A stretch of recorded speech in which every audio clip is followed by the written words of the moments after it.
meeting of the 27th of August. Can everyone make sure their mobile phones are switched off, please, or on silent? And please be aware that this meeting is being recorded and will be made available for public listening. Can you confirm SEDERUNT, Tracy, please? Thank you, Chairman. Firstly, I'd like to update members on the membership for this committee. It's different to what's on the front us when the papers were sent to print. Councillor Campbell and Councillor Murray are no longer on the planning committee, and in their place we have Councillor David James, Councillor Henry McClellan and Councillor Tommy Sloan. So from the new membership, we currently have 15 members present today. Thanks, Tracy. Members, are there any declarations of interest? Ivor? Chairman, item 10, Little Hartfell. One of the supporters is a close relative of mine, so I'll declare an interest.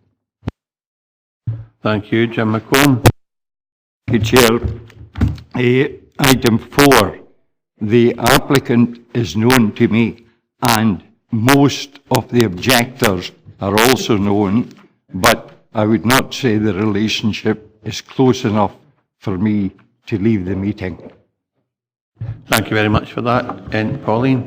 Thank you, Chair. Item 7, the MOSSDALE planning application for the access onto the path. I actually use that a lot personally, so I feel it would be a bit difficult for me to make a decision, but I will stay in the room if that's okay. Thank you. That's absolutely fine, Pauline. Any other members? I have a declaration of interest, agenda item 11, on the basis that I declared an interest when the application was considered and approved previously, because I sat on a liaison committee with the applicant dealing with the community benefit, and it could be interpreted that I therefore support the application. So on that basis I will remove myself, and given that agenda item 12 is for the same application site, I'll declare an interest for that as well. If there are no other declarations of interest, can we confirm that the minute of the previous meeting, agenda item 3, is a true record? Agreed. Thank you very much. In that case, Tracy, can you confirm the procedure or read out the procedure to be followed today, please? Thank you, Chairman.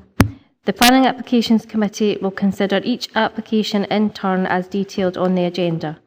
The case officer or other appointed officer will make a short presentation addressing the determining issues accompanied by digital images. Any late information, amendments or corrections will be reported at this time. Members may ask questions of officers following the presentation on points of clarification. The Chairman has been provided with a list of eligible representatives who have registered to speak at this meeting within the period specified in Council policy. No other persons will be allowed to speak. The Chairman will individually invite those who have registered in advance to speak to make their presentation, after which they may be questioned by committee members. No questions may be asked of members. The order of eligible parties being heard will be as follows: third parties objecting to an application, third parties supporting an application, statutory consultees objecting to an application, elected members of Dumfries and Galloway Council who are not members of the Planning Applications Committee. Such members should withdraw from the committee chamber after making their presentation, applicants or their agents. Representatives have been placed in alphabetical order, and a copy of the public speaking list is available from the committee officer taking notes of our proceedings. Presentations will be strictly limited to 3 minutes per person, excepting for national and major developments, which by their very nature are more complex, where the time limit will be 5 minutes. The Chairman of the committee will ask you to come to a conclusion if you take too long. Representatives are encouraged to use the time allotted to clarify any points they consider material and address the determining issues. Certain matters are not normally material planning considerations and will not be taken into account by the Council when deciding on a planning application. Representatives should not raise any new matters without explaining why they were not raised earlier with the case officer. Please do not repeat what is in the report, as members will have already read the report. After all the representatives have been heard, The meeting is then in formal session and no members of the public may address the committee from the public gallery. The Planning Applications Committee will then proceed to determine the application or, where appropriate, agree a recommendation to be made to full council, who will determine the application. Thank you, Tracy. Members, we come to agenda item number 4. Erection of industrial building, classes 4 and 6, containing 7 units, amended design to that previously approved under 18/0147/full, Duncan Park, Wigtown. Application types of full planning permission, recommendations approved subject to conditions, the reference number is 19/0759/full, and the case officer is Mary Mitchell. Mary, will you take us through your presentation, please? Thank you, Chair. The industrial building, which is subject to this planning application, was approved by the Planning Applications Committee in June last year. This permission is still valid. The current application proposes a change to the external wall finish only. The 2018 application proposed wet dash render to the walls. The current application proposes insulated steel profile sheeting with a concrete panel base course. The key question under consideration is therefore only whether or not insulated profile sheeting with a concrete panel base course would be an acceptable external wall finish with reference to the listed policies. We'll look at the slides next. The site is fairly central in Wigtown. It's outlined in red there. Most of the surrounding properties are residential, but to the south of the site there is the existing Duncan Park Industrial Estate.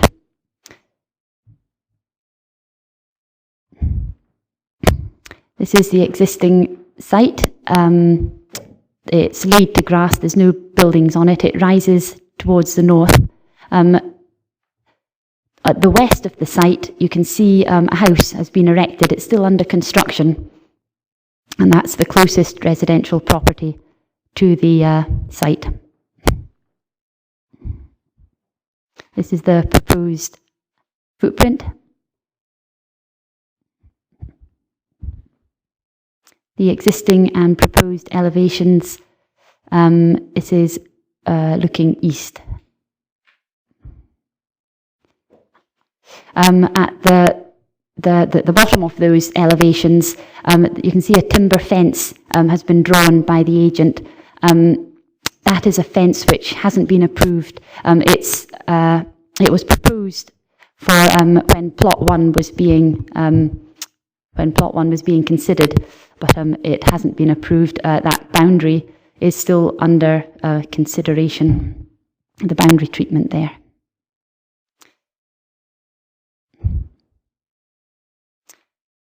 This is along the north boundary. There's an existing timber fence there, and you can see the bankings would hide quite a lot of the wall of the industrial building there.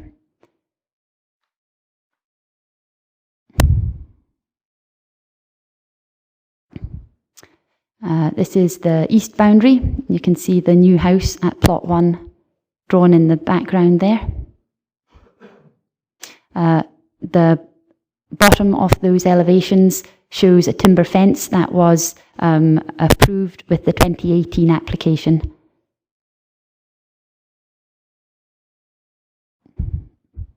And from the south,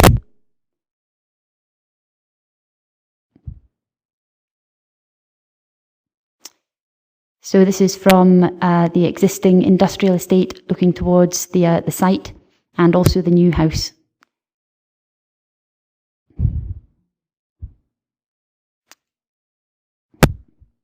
This is looking at the junction, which would be shared with the new application, with the new industrial building.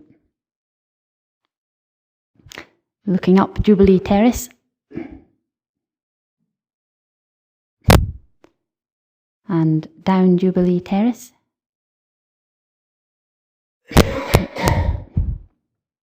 That's the new house again.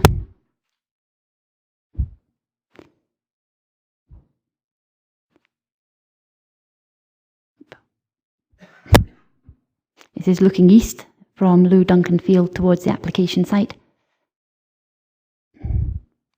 Looking northeast along Lou Duncan Field. The site's on the right. This is on the application site. This is looking along the north boundary. Looking east. Looking along the west boundary. Looking south down the site. Looking across the application site. Looking along the north boundary in the opposite direction from before. Looking south across the site. Looking northwest across the site.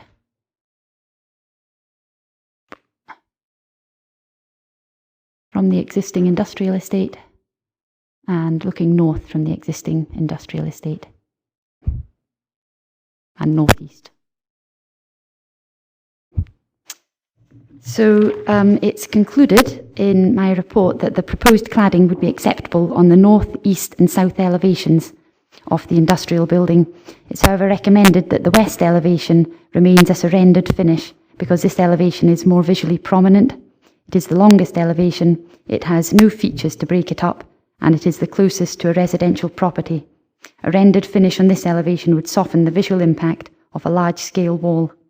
As with the 2018 permission, landscape planting is also recommended under condition.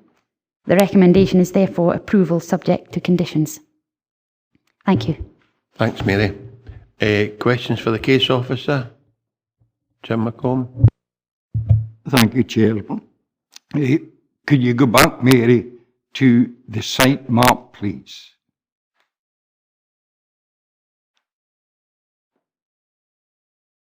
No, there is that one, yes, that's the one.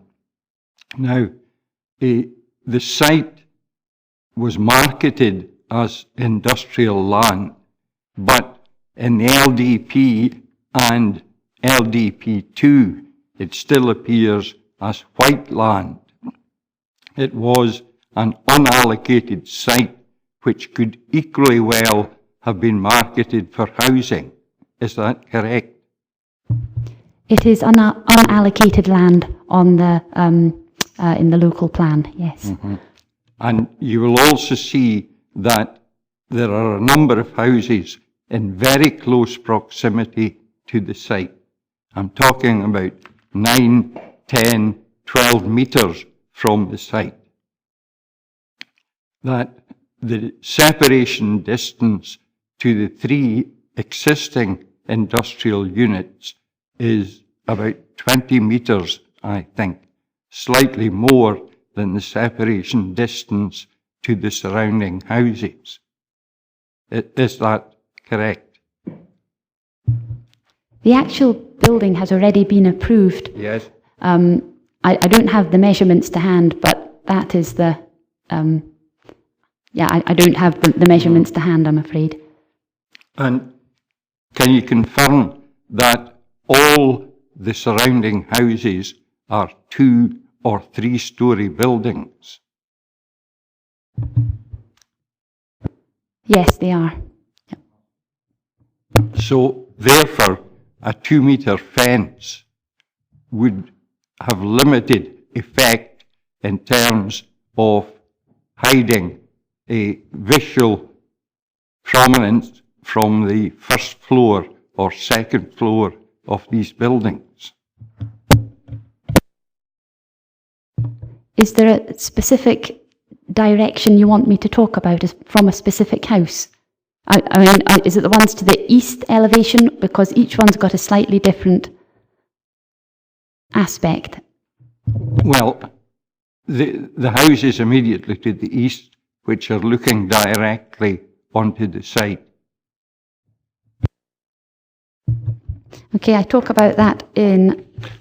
Mary, before you do, I'm not sure what direction of travel you're taking, Jim, but there is an approval in place that the applicant can implement. This is simply to change the external features, but you know that, yeah? Okay, thanks. Mary, aye?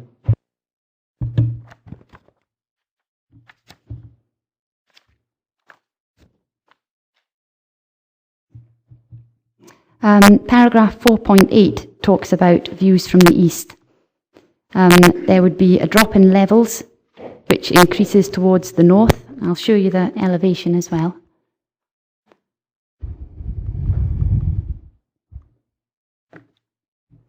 There would be a drop in levels increasing towards the north, partial screening by the grass bankings and proposed timber screen fence. Here the distance between the houses and the proposed industrial building would be 23 metres.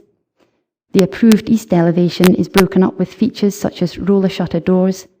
It is not considered that the cladding material proposed on the east elevation would make a significant or detrimental difference to the visual amenity of the surrounding area.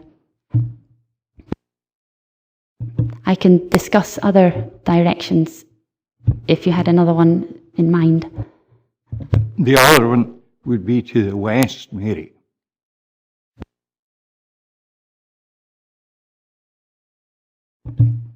That one's viewed from the west, so that would be from the private road, Low Duncan Field Road.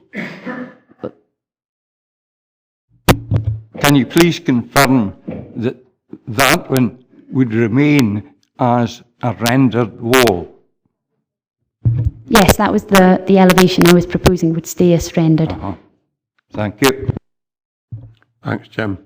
Any other questions, Ivor? Chair, just a wee bit of confirmation regarding the general amenity. There is reference to noise attenuation and the use of the steel insulated sheets may increase noise coming from the site. Would that be up to environmental health to control that one?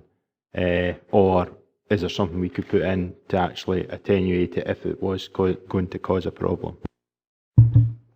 I talked about noise in paragraph 4.12. Environmental health were consulted and they hadn't raised any concerns. Because the use classes have been restricted in this case, use class 4 is dependent on whether or not the use of the building or land in all its aspects is one which can be carried out in any residential area without detriment to the amenity of the area, including by reason of noise. It follows that the use of these units would require to be compatible in general amenity terms with the adjacent residential uses, whether or not the building would have a rendered or profile cladding. So if noise did become a problem, it would be for environmental health to look into that. Thanks, Ivor. No other members? In that case, we have one registered speaker. Mr. Jack Valence, if you can come forward, please. You will have 3 minutes to address the committee, Jack. I will remind you with 30 seconds to go to draw your presentation to a conclusion. And if you'd kindly remain in your seat in case members have questions for you, I'd be grateful. Whenever you're ready, sir.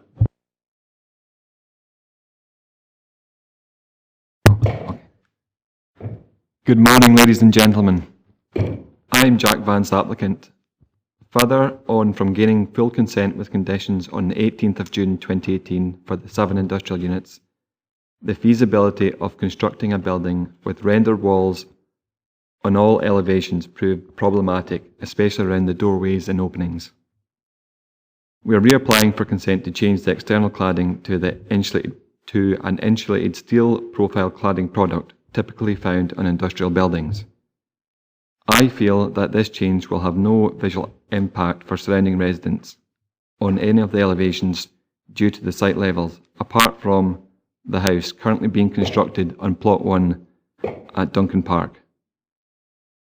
The condition recommended by the case officer to render the west elevation, I feel, is fair and understandable. I'm a local electrical contractor looking to develop and expand my business in WIGTOWN and surrounding area. Since our last meeting on the 18th of June, we have taken on 2 local apprentices with the aim to expand further in the future. Thank you. Thank you very much. Any questions for Mr Vance. Ian? Thank you, Chairman. Just on the back of Councillor Hislop's point, I think he raised a valid point in regards to noise attenuation and future-proofing the local residential amenity in that area. So I just wonder, have we got any information in regards to the previous or the existing current extant permission, the noise levels that can be through, I think it's maybe a cavity wall or a block wall, whatever it may be, compared to the insulated panels? Do you have any idea of the difference of, so if somebody was working inside with noisy machinery, what would be the difference be? I think it's just a point I'd like to try and bottom out if possible.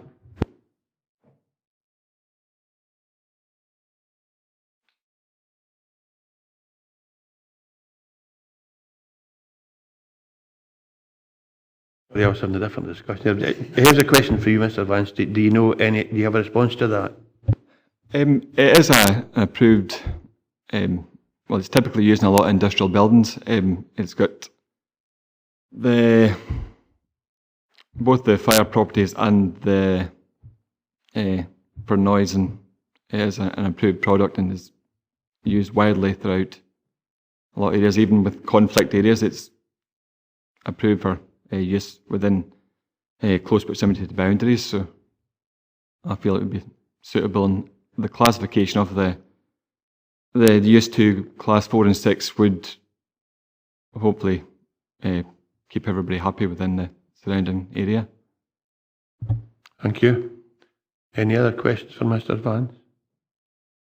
In that case, sir, thank you very much for your presentation. If you'd like to resume your seat, members were in session. Archie? Thanks very much. Obviously, we were here last year when we got the original application, and this is about rendering and looking at things like that. I don't see anything policy-wise that we can't recommend the approval as is recommended in the report, and I think the conditions actually cover that as well, so I'm happy to approve the application. As set out in the report. Okay. Any alternative view, Jim McComb? Thanks, Chair. I was happy enough to support the original application last year. However, in this case, I'm not happy because I feel that the use of profiled steel sheeting is inappropriate in the according to the surroundings. It is not in keeping with the housing or indeed with the industrial areas nearby. The existing units all have rendered walls. The housing predominantly is rendered. The steel sheeting, to my mind, is appropriate in a large industrial setting or in an agricultural setting, but not in close proximity to residential properties. And I would move that the application be rejected on the grounds that it is an inappropriate, out of character with the surrounding buildings. Thanks for that, Jim. So we need a seconder for a proposal and a seconder for John Martin. I'll second Councillor Driver. Okay, I'm looking for a seconder for Councillor McComb. In that case, Councillor McComb's amendment falls, and can I ask that my dissent to the decision be recorded, Chair? yes, indeed it will. Can I take it then the remainder of the members of the committee are unanimous that this is approved? Tracy, can you confirm the decision of the committee, please? Members have approved the application subject to the conditions as detailed in the report. Thank you. We move on to agenda item number 5, which is an application for the erection of 23 flatted dwellings, formation of access, car parking area and landscaping, erection of bin store, installation of above ground sprinkler tank and associated works, demolition of existing building at 67 Queen Street, Castle Douglas. The application type is full application. Reference number is 19/0609 full. The recommendation is to approve subject to the successful completion of Section 69 leave agreement in respect of a commuted payment for open space provision within 6 months of the date of the decision or any extended timescale as agreed by the appointed officer, and the conditions, and the case officer is Judith Turnbull. Judith, will you take us through your presentation, please? Thank you, Chair. Yes, it's application for Queen Street, Carsdogs, for 23 flats. The Council Strategic Housing Officers confirmed that this proposed development is included in the SHIP and it's been funded during 2019 to 2020 by the Scottish Government. The proposed developments for sheltered housing for those with special and varying needs, including older and frail people. This is location plan. The application is located on the corner of the junction of Queen Street and Academy Street.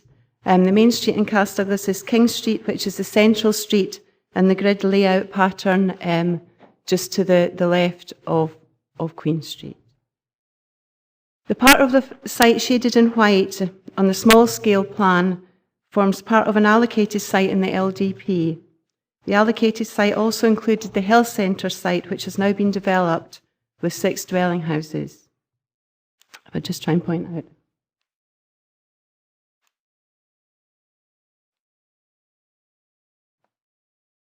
Is that the... Can't seem to get the pointer, so I'll not worry about it. I'll point out the dwelling houses later on the slides to come. The site also includes the road junction and the former dwelling house and garden of number 67 Queen Street. You can see that on the coloured in location plan on the bottom left-hand side. The dwelling house of 67 Queen Street was formerly used as clinics in connection with the NHS. Moving on, this is the existing block plan. You can see there's a few spoil heaps on the site near the trial pits have been taken from, and the existing dwelling house shaded in blue in the corner, and the junction with Queen Street. This shows the proposed layout. The block would be L-shaped, fronting Queen Street and Academy Street. All of the flats have balconies. Most of these are to the rear. There's vehicular access at the top of the plan, which would be from Academy Street, and a pedestrian access at the bottom right-hand side from Queen Street. There'd be car parking for 20 spaces to the rear, along with the residence garden, and in the top corner it's proposed to put a water tank and pump for a sprinkler system. The application also involves proposals to the junction. That's why that's been included in the site, to improve the safety for pedestrians, because it's a very wide street at the moment and roads were concerned to do with for people crossing. So there's build-outs proposed on each of these corners with a tree and shrub, and there's also shrubs at the car parking entrance to the development. These are the elevations. There's another elevation sheet to come. The block has ground first and second floor. The second floor is set back with a flat roof. Top elevation is to Academy Street. Looking at the elevation at the top, you've got the end of the dwelling houses that were built on the health centre site, then the bin store moving along, the vehicular access, the main doors down on the corner on the right-hand side on the top elevation. That's the main door to the block, and there are 2 balconies on the front elevations, and they're the blue parts on the top elevation. The main elevation would be to Queen Street.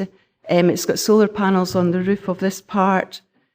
And the first and second floor windows to both Academy Street and Queen Street are generally corridor windows. The front elevations have a mix of finishes. The dark coloured parts are red brick old terracotta, which has been found to be a good match for sandstone. And the other lighter parts are cladding in grey cladding. The bay windows at the second floor level would have a natural zinc cladding, and the walls at this level would be lighter grey horizontal cladding, and the roof would be standing seam zinc with a zinc coated finish. The lower level is the rear of the Academy Street side of the building.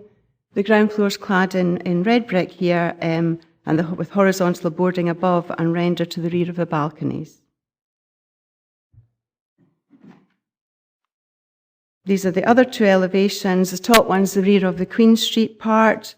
Each of the ground floor flats have their separate doors, and you can see them on the ground floor. The other two elevations are the side elevations. The bottom one would be the one along the boundary with number 69 Queen Street. There are windows on the facing elevation of number 69, and a condition has been included requiring that these three facing windows be fitted with opaque glass. That's discussed in paragraph 415 of the report. In some of the photographs, in the photographs to come, you'll see the windows in question. This is site and ground floor plan. There are 7 flats on the ground floor, mainly 2-bedroom units.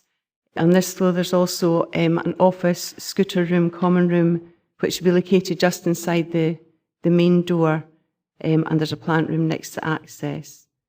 The front elevations I've got setbacks, which would help reduce the massing and scale of the building.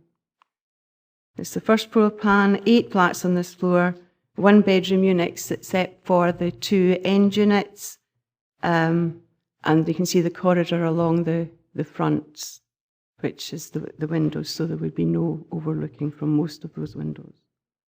Second floor plan, you can see how it's set back. Most of the windows are again corridor windows, and the pattern of flats is similar with 2-bedroom flats at the end. Moving on, this is general arrangement, road layout. The blue areas are proposed footways, which would be adopted by the council, and the yellow parts are tactile areas to indicate where there's pedestrian crossing. And in the top right-hand side, you can see next to the tactile areas where the 2 trees are proposed, small-leaved lime trees, just behind the paved areas of the crossing. Quick slide of the sprinkler compound, bin store and fencing, sprinkler compounds, first drawing, fencing below, and the bin store, which is next to the access. Proposed landscaping, there's a formal garden. You can see that tucked in just in the L, which, find it, it's got raised planters and a sundial. Adjacent to that is a kind of grassed area with shrubs and rowan trees, and then along the boundary to number 16, it's proposed to leave the hedge there with an area for maintenance. A small retaining wall and shrubs are also proposed, however, conditions including requiring the final details of this boundary to be approved. Moving on to the photographs, this is a view from the corner across the road looking over. That's the end of the junction and the boundary walls that are existing. On the right-hand side, the house, the cream house with the pink bands, that's number 67, which is proposed to be demolished. This is moving round, looking south down Queen Street, Dungail House, a bed and breakfast guest house on the right-hand side there.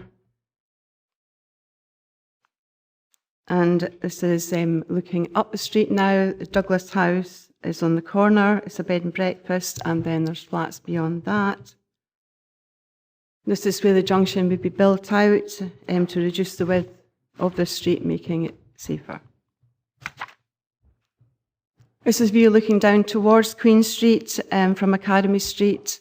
The entrance to the development would be on the left-hand side, just behind the car, and you can see Dungail House down with the larger one with the 2 dormers.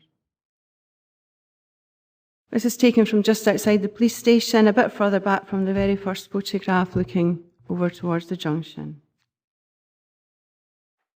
These are just two pictures of number 67, which is the building to be demolished, and you can see how the street comes down on the bottom one, and the next house is number 69.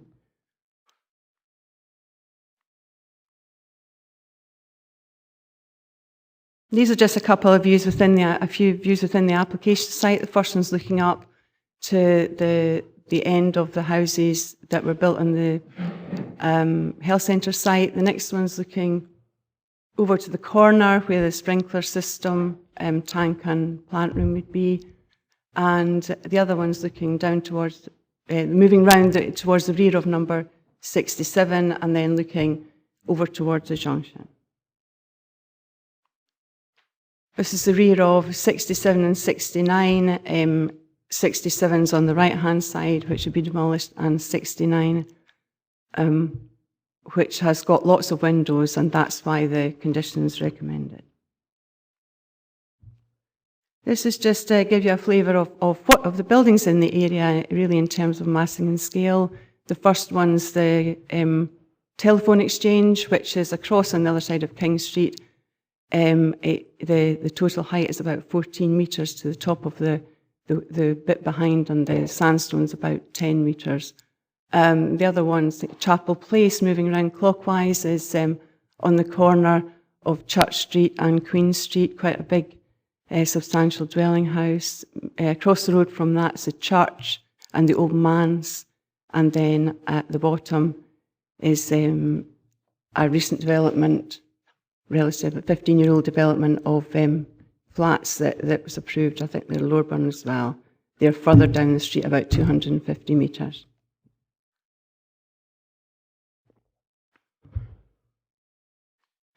I've included these. These are artistic images of the proposed development. The first one's looking across the junction.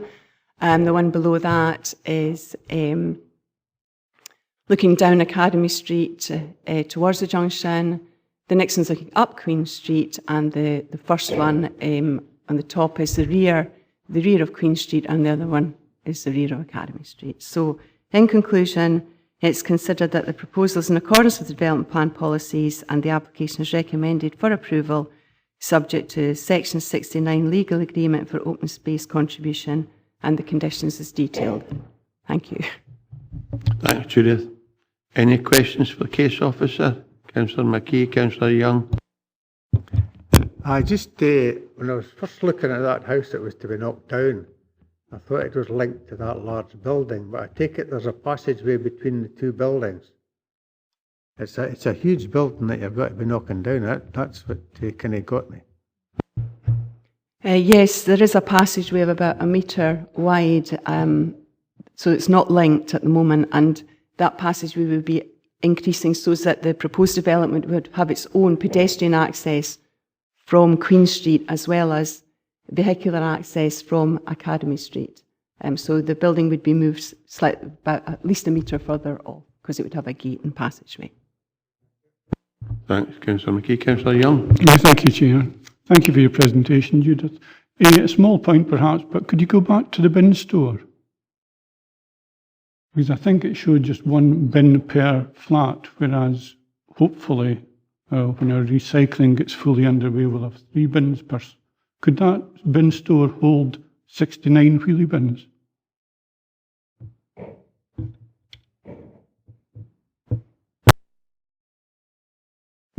You're quite correct. It does, I think, show 20 bins. I think that's something we could put a condition on to look at the final approval of that, if that was a concern. Thanks, John. That you, John, yeah. Ian Blake. Thank you, Chairman. Judith, could you explain the relevance? It's on page 33. It's under the representations. It's paragraph I, and also the following page at 4.2, where it's indicating that it's in contravention of the LDP.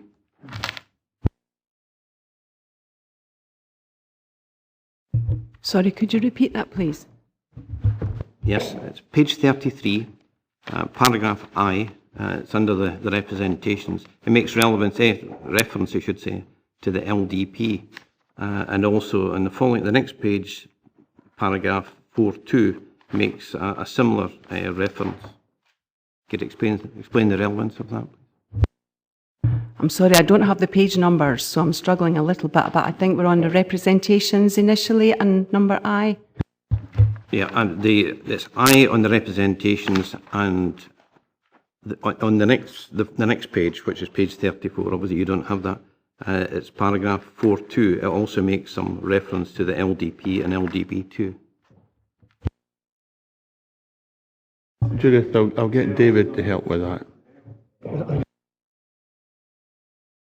My apologies. L, not I.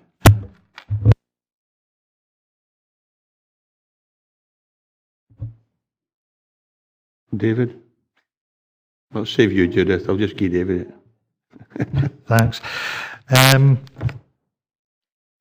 Well, obviously the LDP does make an allocation for a number of units, and that's just an indicative level of units. It doesn't necessarily mean that's a density development if those were detached or units, whereas obviously this is a slightly different density because of the nature of it being flatted.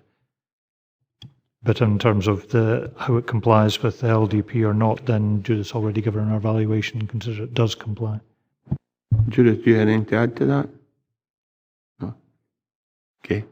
Any other questions for the case officer, Andy? And then Pauline? Thanks. Good morning, Judith. So, does this site fall within the Castle Douglas town centre in terms of the LDP?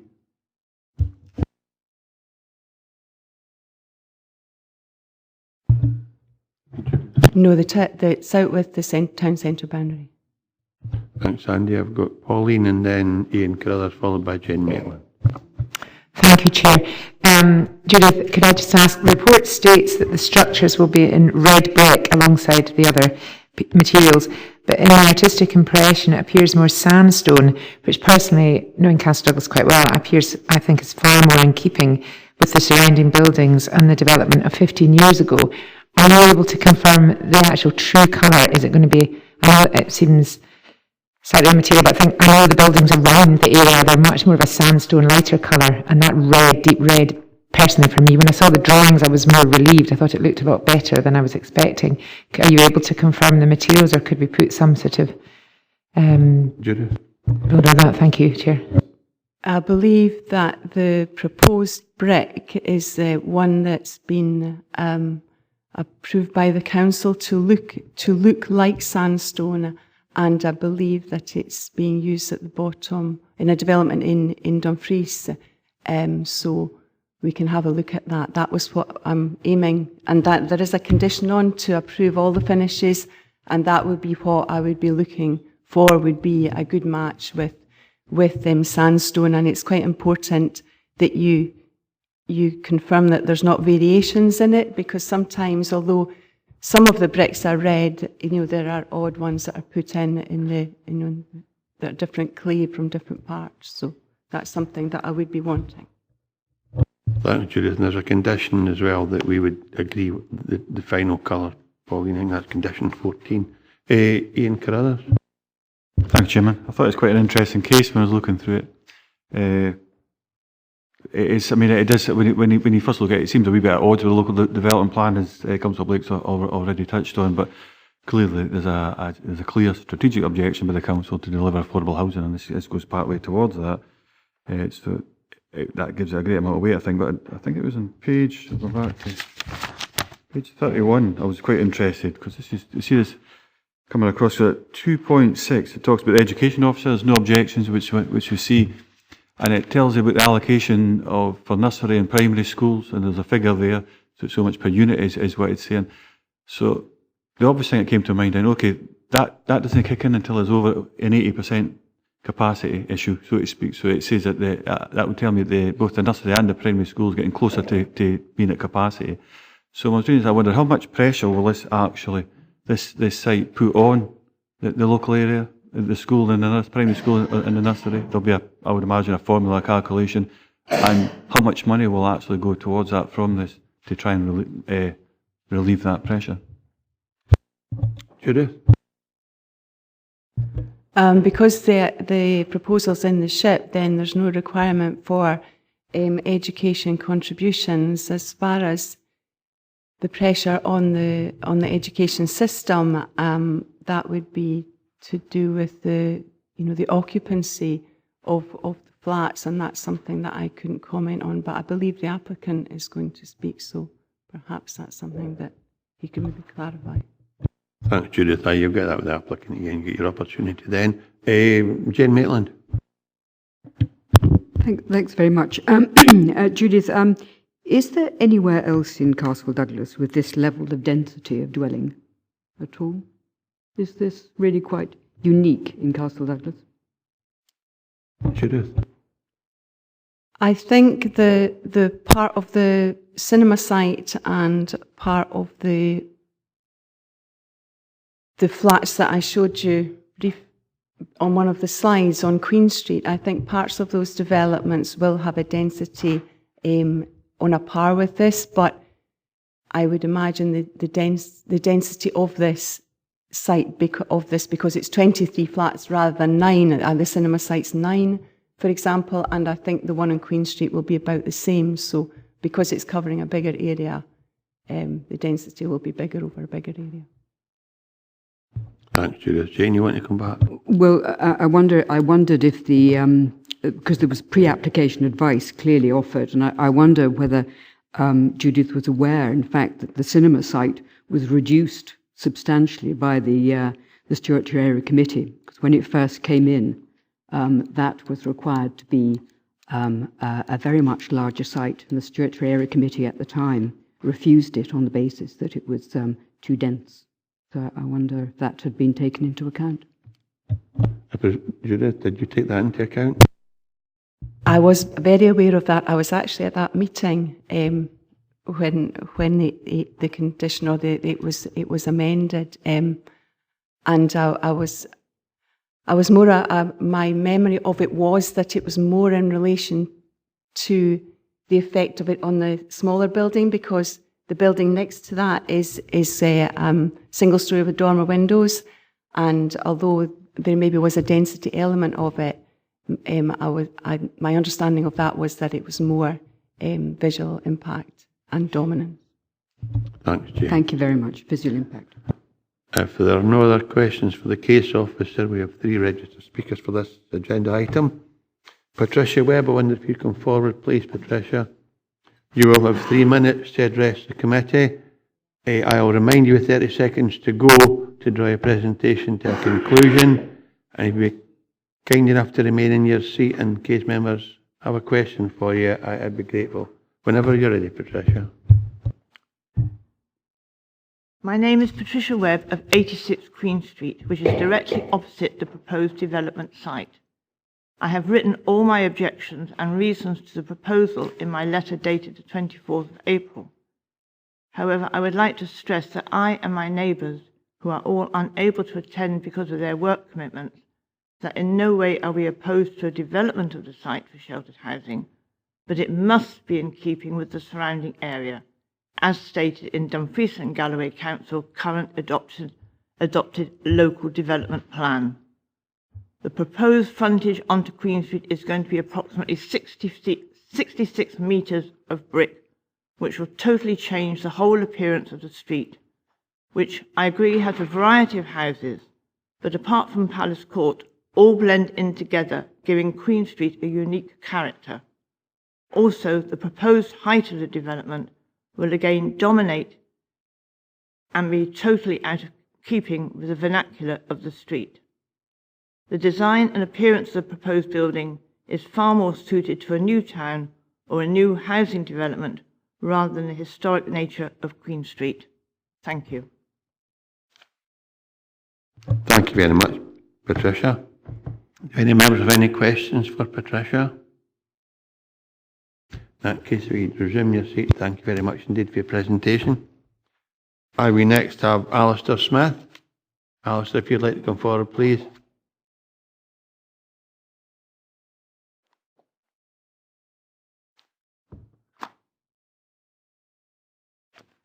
Again, Alistair, you'll have 3 minutes, and I'll remind you with 30 seconds to go to drive presentation to a conclusion. And if you'd wait, please, we'd be grateful. Oh, but on the bottom right-hand side. Alistair Smith here, and I have the bed and breakfast bit across the road for this proposed development, Duncan Guest House. Now, through the years, we've had it the last 25 years, and it has been our most of our income through that period. This new building, it's going to overshadow the whole. It's neighbouring property. It's going to overshadow. It's too high, much too high, and the appearance is no pleasing to the eye. And there has been said that we're no objecting to the place being developed, but how it is, the appearance and whatnot, it's no Castle Douglas, isn't it? While we're dependent on holiday people coming and stopping and whatnot, myself, I would hesitate to pull in at a place to have accommodation with that across the road, because it's more like a prison camp or something like that. It's an industrial complex. I noted Councillor Scobie commenting about the tin roof on the STRANRAER, and this building is going to have a tin roof as well, which I don't feel is in keeping with the it's not in keeping with Castle Douglas. I don't think there's any other tin roofs in Castle Douglas. The rest, the bit is it's a stone brick and slated with apex roofs and such like. And this is, it's out of keeping. It's out of keeping with the tune, so it is. And should it get the go ahead, it's being imposed on Castle Douglas for not just for the present, but for future generations. And you have 30 seconds to go, Alistair. Well, it's just no in keeping. So, and you can Lower-Burnhausen, they have done a lot of developments through the years and got awarded for this and that. And I'm sure they could do a similar kind of thing with a building in keeping with Castle Douglas. Thank you. You concluded. I think they should go back to the drawing board and come up with something compatible and pleasing to the people. Thank you very much. Just 1 minute, Alistair, before you go in case members have any questions for you. Any questions for Alistair? In that case, sir, thank you very much for the presentation. I'd like to resume your seat, please.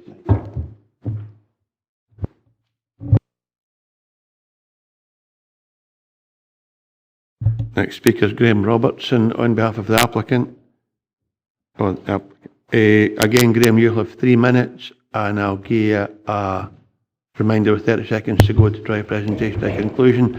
And if you just wait, please, in case members have questions for you. Thank you, Chair.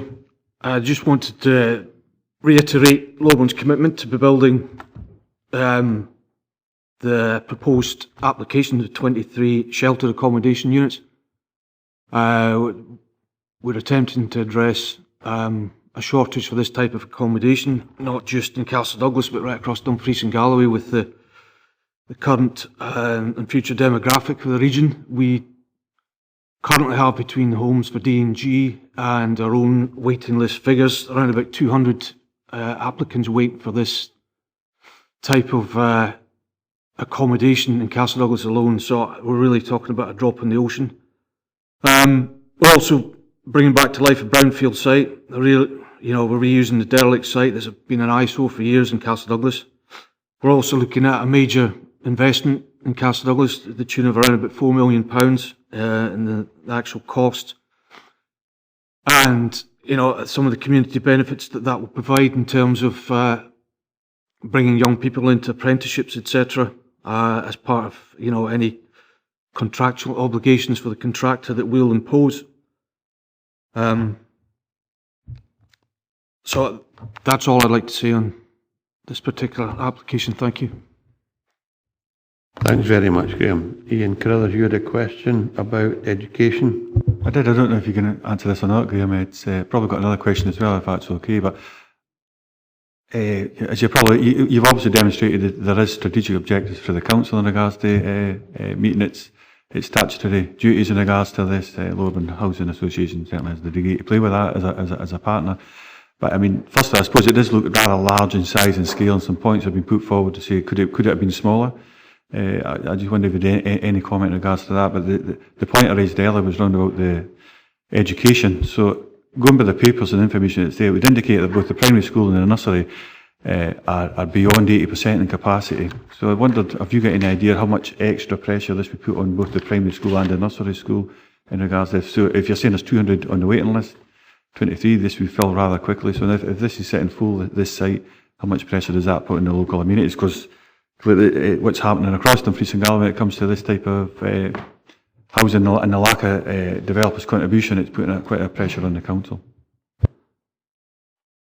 I think I can address that in terms of the accommodation would be generally for elderly people. We're not, it's not really, in terms of allocating the properties, they wouldn't be going to families. So in terms of the number of children living in the 23 units, I would be confident saying there would probably none other than visiting grandchildren, or just visitors in general. But I don't think it's not family accommodation. It's more for people that are elderly years or in need of accommodation that suits medical need, be that physical or other forms of handicap.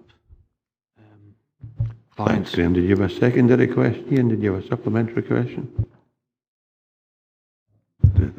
There was 2 points. So the question was about the primary, but also there was a second question there. I don't know if Graham picked it up or not.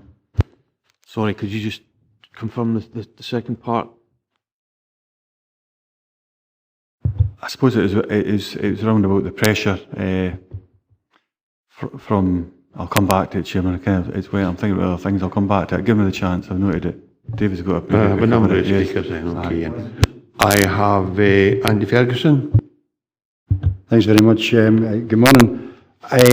There's one line in the whole report that mentions scooters, and I'm assuming you don't mean 1960s mod scooters. We're talking about. Are we talking about here disability scooters? Yes. So.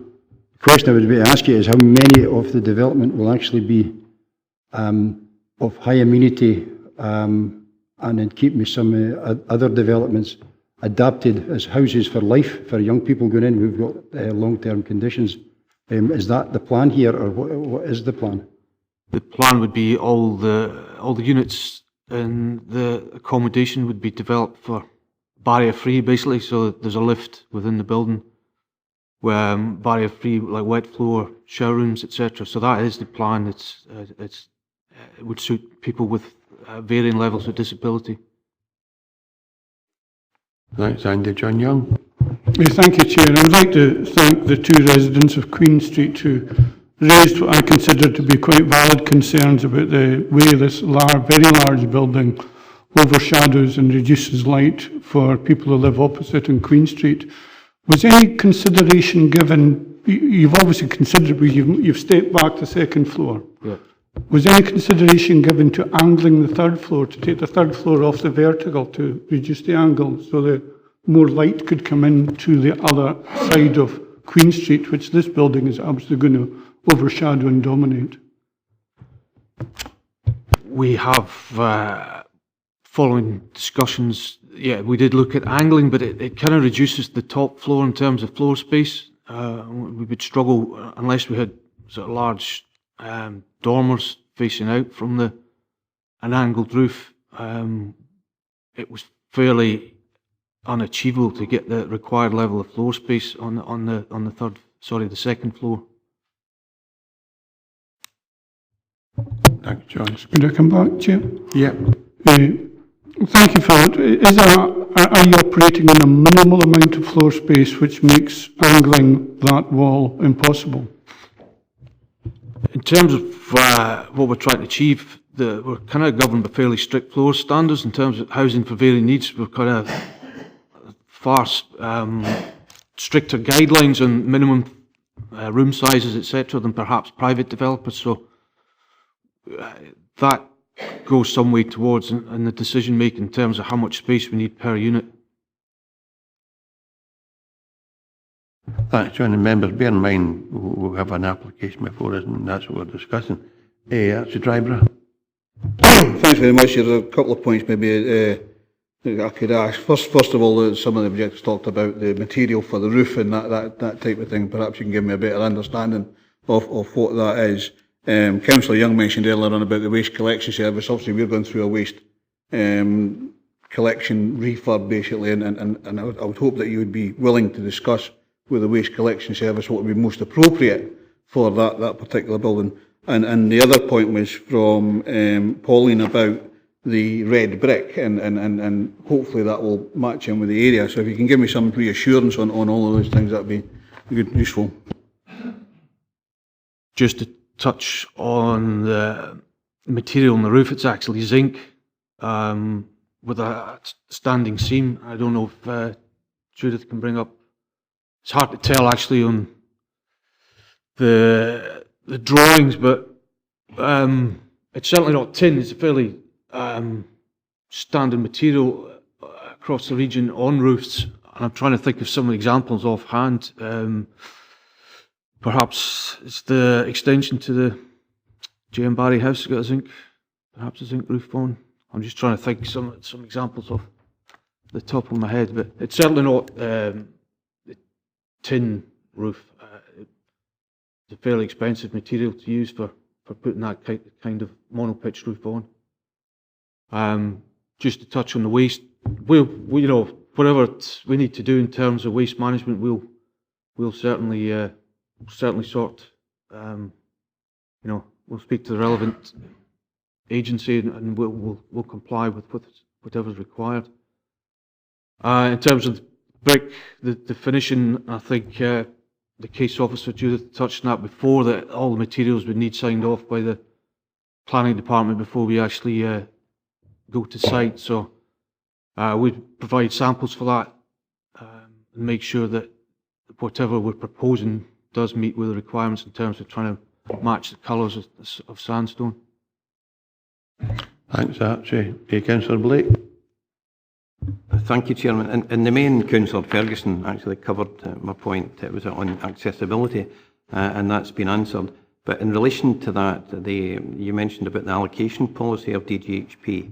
I could think of one or two other developments where they have primarily been sheltered accommodation at one time, but the DGHP policy of allocating to virtually first in the list has overcome that, and it causes some considerable difficulties with regard to antisocial behaviour, or the potential of antisocial behaviour.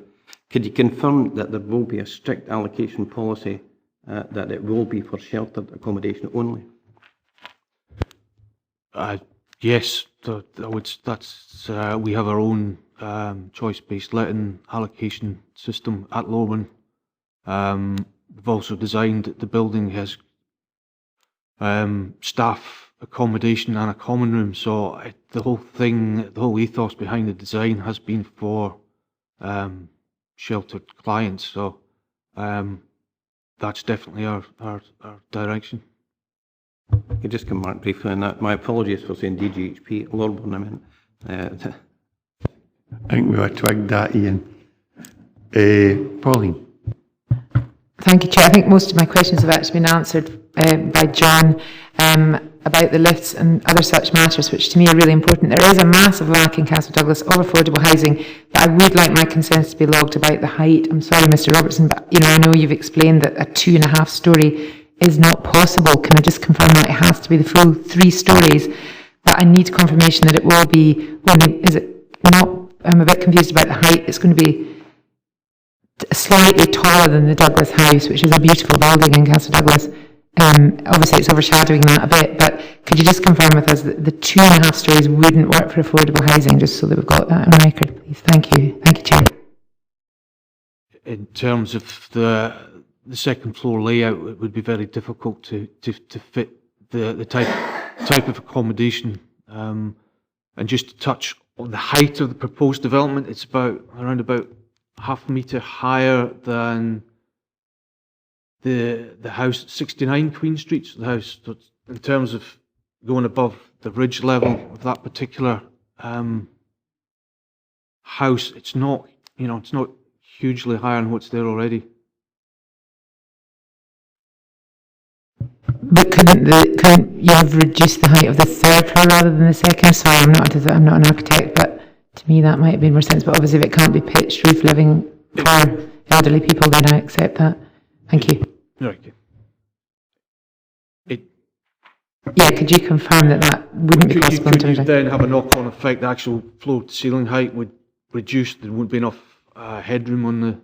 If you can see where, if you start bringing the story heights down, then becomes an issue in terms of floor-to-ceiling height. Thanks, Pauline. Ian Carruthers. Thanks, Chairman. Sorry about that. Sorry about that senior moment earlier.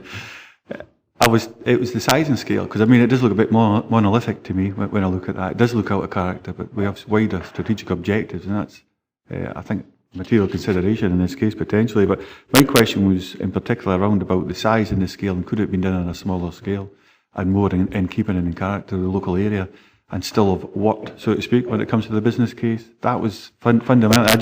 This seems to be fitting something in to make a business case work, it looks like, rather than the actual keeping in character in planning terms. I think that's an observation rather than a question. It's been asked a couple of times about, and we're dealing. The question was absolutely then, Chair. I'll misdirect it. Could this have been done on a smaller scale and still worked? Well, the answer would be yes, but it's no. We have an application before us.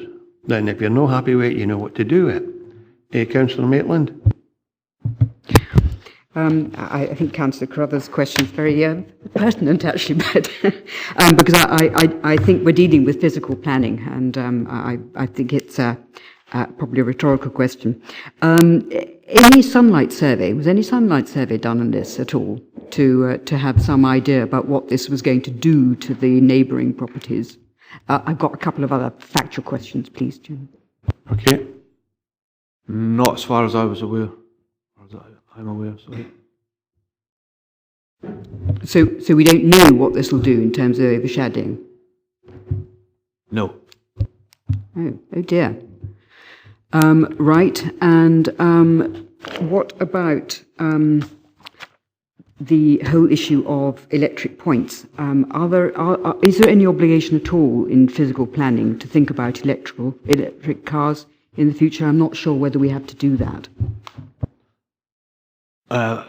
Lowburn, as an organisation, have taken the decision that we would fit electric car charging points to all our new build properties. So going forward, yes. Yeah. It would be in there? Yes. Thank you very much indeed. You, Jane, yeah? Well, just one more thing, because, I mean, the architects were quite clear in their minds that they have been asked by Lowburn to provide a landmark building, a statement piece. And I wonder if we could have some sort of thoughts from the developer as to why they think that this is a landmark building and a statement piece for Castle Douglas, please. I think, well, just starting from the existing position with basically a derelict eyesore, we're looking to build a building that stands out in a fairly central part of Castle Douglas. It's, I think what we've done in terms of street frontage an L-shaped covering the Academy Street and Queen Street, with all the parking sort of hidden in behind. I think it's a good design in terms of how we've utilised the actual space there and the actual site location. I am not fully convinced that perhaps the drawings we see before us are going to give us a really good representation of how this building will look when it's finished. Although that doesn't help anybody in this room at the moment, but I think in terms of the finishes we're looking to provide, we've gone a huge amount of trouble to mix up the different surface finishes between the facing brick, the panels, and I think it will be a standout building for Castle Douglas. Thank you, Jane. Councillor Hislop? Just wondering if there's anywhere else in Dumfries and Galloway you're building 3 stories for sheltered accommodation, and in what I would call an old-fashioned tenement style building. I would say certainly in terms of Lowerburn, we've got 1 2-storey development on the go just now in Annan, but in terms of building sheltered, normally we'd want to keep single-storey bungalows type. However, to get a decent number of bungalows on the site would be nigh impossible. The fact that we put a lift into a 3-storey building basically nullifies the access issues. We have to slightly wider corridors than we normally put in a general needs block of flats. So elsewhere we would normally be looking at 1-storey buildings, but with this particular site, this is the best way forward for us. Councillor Tate? Thanks, Chair. You know, as this complex is going to be mainly for older people, I'd like to ask Mr. Robertson the energy efficiency of this building. Our intention was, we were going down the passive house route. However, there were several issues in terms of thermal bridging for the property, when, as you're probably aware, that passive house is probably the highest energy efficiency level you can obtain, but because of, for some of the balconies and jut outs, the thermal bridging was very difficult to overcome. However, that being said, they will be built to, I believe we'll be going to Silver Active standard, which is, just to give you a rough idea, a current 2-bedroom property that we have completed in Castle Douglas recently, you're talking about annual heat and hot water bill of around about £350 a year, and I would say that's a fairly significant saving compared to normal accommodation. Thanks, Ronnie. Councillor Giusti? Chair, having recently become the fire warden of one of my hotels, it's actually an interesting question that's just sprung to mind. Being a housing complex generally for the elderly, who will probably have mobility issues, and we're talking about the lift going up to the top floor, how would you escape in a fire? What would be the fire plan? I think for this type of accommodation, we would normally, because there's a sprinkler system in situ that obviously is probably the highest level of fire suppression you could install. Normally this kind, but it's more compartmentalised. It's almost like a stay put policy we have for fire. Depending on what level it got to. So normally if the fire alarm goes off, it's a stay put policy until the fire brigade arrive, and then on their recommendation there would be an evacuation. So again, the lift, in terms of when there's a fire, the lift is normally out of use. So we have what we call stair walkers, or we also have an evacuation plan that would include an arrangement to get people out of the building as Andrew? safely. Thanks for letting me back in, Chair. I can understand a stay put policy, but if you've got elderly folk with dementia, Alzheimer's, how would they react in a fire situation with a stay put policy? Well, as I say, that's where the staff on site would come into place. It would be a staffed facility. So It all boils down to having the right plan in place, individual fire plans, fire evacuation plans, depending on the residents' needs. So we're already quite aware of those kind of situations across our sheltered stock. So it's nothing really new to us in terms of how we go about treating individual people. Thanks, Andrew. Andy? Thank you. Can you differentiate for us between care and extra care? Because some of the people that are being described here are extra care or even higher level of care. Are these units for people who have some additional support needs rather than extreme additional support needs? There's a massive difference in the registration and everything else that goes with it. So some clarity for us would really help who you're actually aiming the client group to be here. In terms of the client group, we don't foresee people with extreme care needs living in it would be mainly, elderly people with perhaps low-level care packages. People, staff coming and going, but certainly not to the extent of extra care. Thanks, Andy. Right, if there are no further questions, Jane Maitland.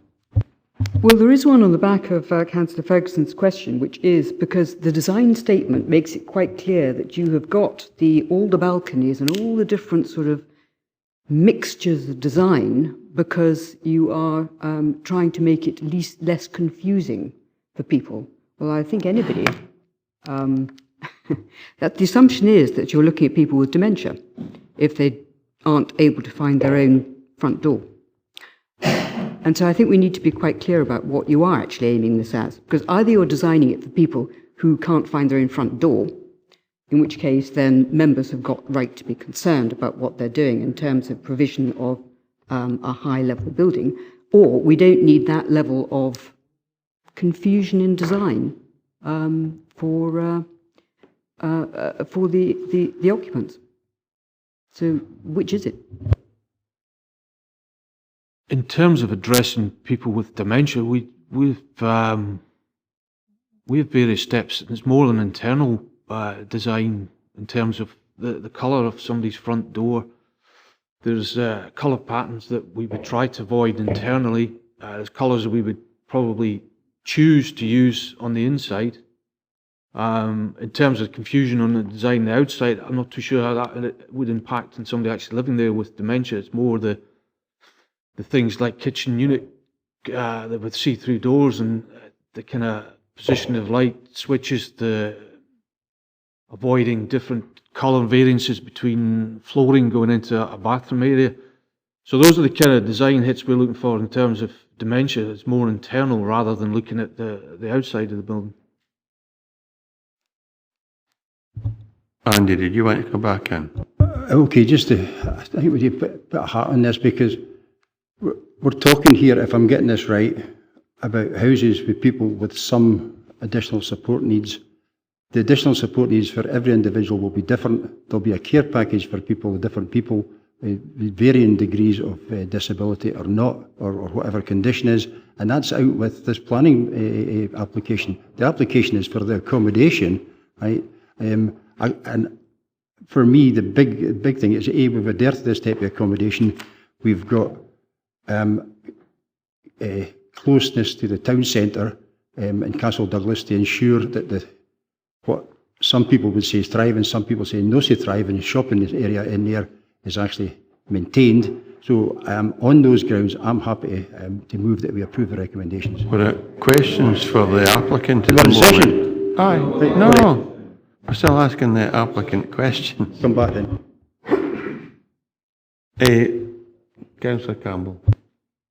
Thank you, Chair. Yeah, thanks for your presentation, Graham.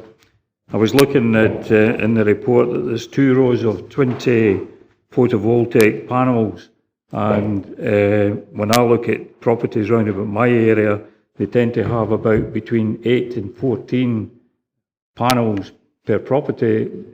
It seems insufficient that number for the number of properties that you're putting in? Is there another reason for the photovoltaic to be there? In terms of having the high number, or? Well, I was thinking that you mentioned something about the disability scooters. Was it there to help recharge things like that rather than powering the individual flats themselves? Well, what we've been finding now, the photovoltaics, because of the feed-in tariff values being pretty much nil, the PVs in this particular development mainly go towards the people that are living in the flats to benefit from the free electricity they provide to those people during the day. And anything spare, we've been finding that the best way to deal with that is to put them into battery storage. And then we use that battery storage to light the common areas and heat the common areas. And it kind of keeps the running costs of the communal areas to a minimum. Thanks, John. So no other questions for the applicant. Mr. Robertson, thank you very much for your presentation. If you'd like to resume your seat, please. Andy Ferguson and then Archie Dryborough. Sorry about that. I was so far through and I was going to have a question, then I got carried away. I think, given the proximity to the town centre of Castle Douglas and help in the generation of the economy in that area, with this, the extreme need for this type of accommodation, I'm happy to move that we go with the recommendations. Thank you. Archie Dryborough. Thanks, Chair. And getting away from the operational issues of Lordburn and social care, this is a planning committee at the end of the day, and we need to, make sure we go forward that way. And I'm happy to second Councillor Ferguson on the recommendation as written within the report, Chair. Thank you. Councillor Maitland. Well, Chairman, it's got to be right, hasn't it? After all, we are a planning committee, so it's got to be right. And I think Mr. Smith was extremely eloquent. It's not Castle Douglas. And I absolutely concur with that. There's no doubt about it. This sort of development is needed. Not arguing with that at all. Principal development is needed, but we've got to get it right. And with the best will in the world, if you look at that, which is meant to be a statement building for Castle Douglas, I'm afraid it's not. I think a very valiant effort has been made to squeeze as many as possible into that area, and I understand again why that is happening. But in the past we've stood out against squeezing too much into too small a space, and we've got a better design as a result of it, as a result of saying, no, this isn't quite good enough. Right sort of way, right idea, but it's not good enough. I'm very interested to hear that the design itself mitigates against passive house. I mean, what are we trying to do? We've got climate change problems, and we're building something that isn't actually a top design, apparently, in this particular instance. I would suggest that Lawburn is very capable of doing excellent designs. I know that because they've done it elsewhere in the Stewartry, and it did take a bit of ferocious leading and pleading and direction, but it has happened, and really good things have been done if one is determined. My worry about this is that in terms of policy OP2, development proposals should achieve high quality design, and with the best will in the world, I do not think that this relates well to the character, appearance and the use of materials in the surrounding area, and is not sympathetic to the local nearby built properties. So I am proposing that we do not agree this for those reasons. Councillor McKee. I think the pity is that our drawings are in black and white and they don't look very good at all. Could we have a picture up of the landscape as it is just now, and an indication of where the sun is in relation to that building, because there was concern about shadowing and all this sort of noise. Just as a matter of interest. It'll depend what time of the day you're asking. Well, that's why I asked the question. It might be that it goes over the top of the building. It doesn't come from side to side. and it's no effect on the rest of the street. That's the sort of thing I want to find out.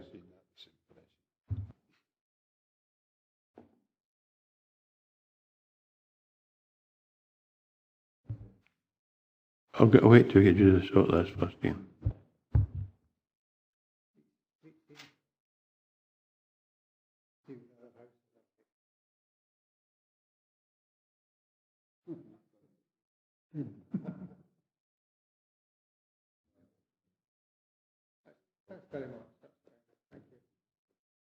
You sorted right, Ian Carruthers? Thank you, Chairman. I think, like Councillor Maitland said, I think Mr Smith summed up well. He said it's no Castle Douglas. I can understand why always, just about always, 95, 99% of the time, very supportive of projects like this. They're so important to Dumfries and Galloway. But this is, I feel, very much out of character to this particular area. There's an allocation of 10 sites. I know that's an indication only, which 6 have been built out, so there's 4. If you take that into consideration, that's a 600% uplift. I think there's too much here. This is it's too large, it's too over-domineering in the size and scale. The density is far too high in this particular area. There's a number of things, but I think Councillor Maitland put it together very well in regards to the official reasons for refusing it, but I think these could certainly be added as weight. I do not think this is the right proposal in this particular place, and I would second the amendment by Councillor Maitland. Thanks for that. Okay, we have a proposal and an amendment. We'll just go to the vote, please. Thanks, Chair. I have a motion from Councillor Ferguson, seconded by Councillor Driver, to approve, subject to the successful completion of the Section 69 legal agreement and the conditions as detailed in the report. An amendment from Councillor Maitland, seconded by Councillor Carruthers, to refuse as this development is contrary to OP2 design quality for a new development, as is not in keeping with the area and not sympathetic to nearby built properties. Jim? Sorry, just to clarify, the issue about the waste collection will be dealt with by officers. I'm assuming it doesn't have to be a condition. David? To a large degree, it's an operational matter, which unless the building is having to be made substantially larger, then yes, it can be just dealt with. Okay, carry on, Tracy. Chairman? Motion. Councillor Campbell? Motion. Councillor Blake? Amendment. Councillor Carruthers? Amendment. Councillor Driver? Motion. Councillor Drysdale? Amendment. Councillor Fairbairn? Amendment. Councillor Ferguson? Motion. Councillor Giusti? Motion. Councillor Hislop? Councillor Lever? Motion. Councillor McComb? Amendment. Councillor McKee? Motion. Councillor Maitland? Amendment. Councillor Martin? Motion. Councillor Tate? Motion. And Councillor Young. Motion.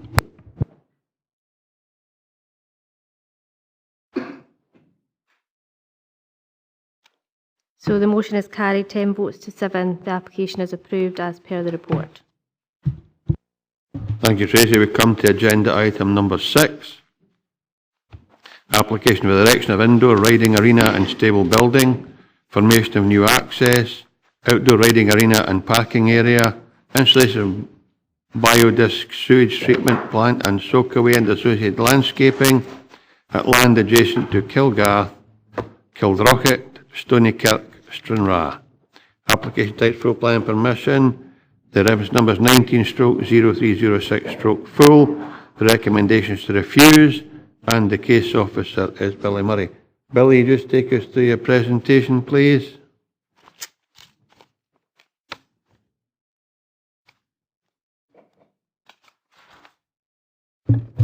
Yes, thank you, Chair. As you say, this is an application for planning permission for an equestrian facility on an area of agricultural land in a rural area some 4 kilometres southeast of Stranraer. I'll take you through the slides.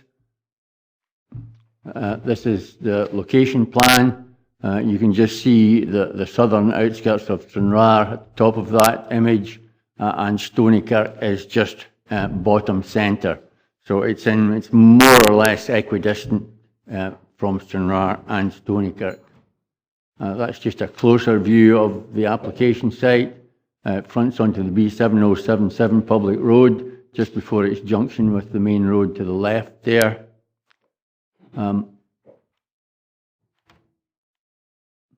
This is a closer view of the application site.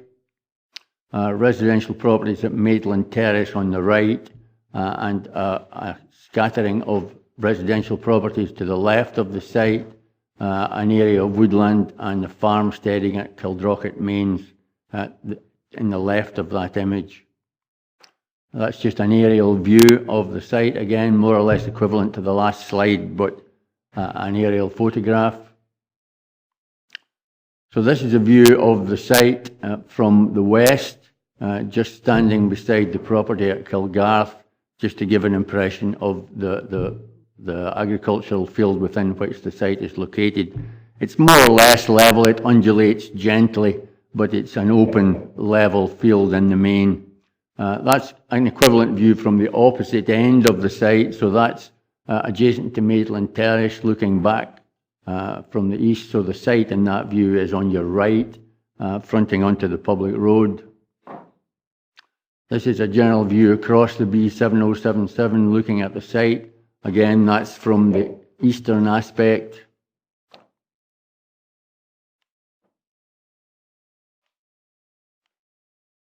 That's a view from across the road looking directly at the area within which the site would be, the development would be located. Similar view looking from the south. You'll see it's a very open landscape with long distance views. Again, this is from the east. That's more or less towards Maitland Terrace, looking back towards the site. Just a comment perhaps on that slide. If you see the row of whin bushes at the back of the site is bounded close by along that kind of line by the Piltanton Burn, and there is a designated area of flooding, potential flooding, in association with the burn, but that's addressed in the report. This is a view just showing the frontage of the site with the B7077 public road. That's from the east. That's an approach to the site on the B7077 travelling west. I've included that slide because there were some comments and representations about bends in the road approaching the site from that direction. And again, the question of road traffic accidents is addressed in the report in terms of advice from the roads officer and Police Scotland. That's a direct view of the site from the southern side of the B7077. And that's looking west from the approximate position of the proposed new access. The new access would be kind of centre left in that view. You can just see a slight indentation in the road verge there. That would be the visibility from the proposed access looking east. Equivalent in another direction looking west. So these are the plans submitted with the application. That's the location plan.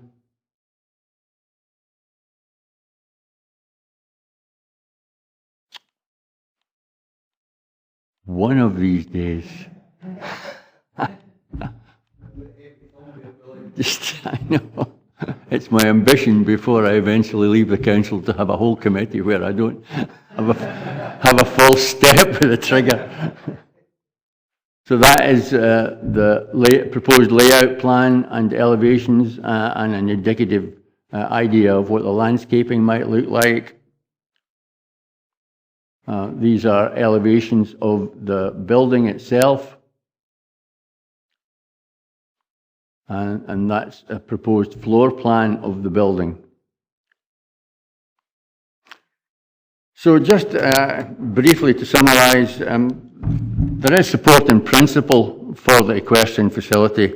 This is a facility to provide riding for the disabled support. So there is support in principle for that. And in other policy areas, in the majority of other policy areas, there are no significant or insurmountable issues that arise.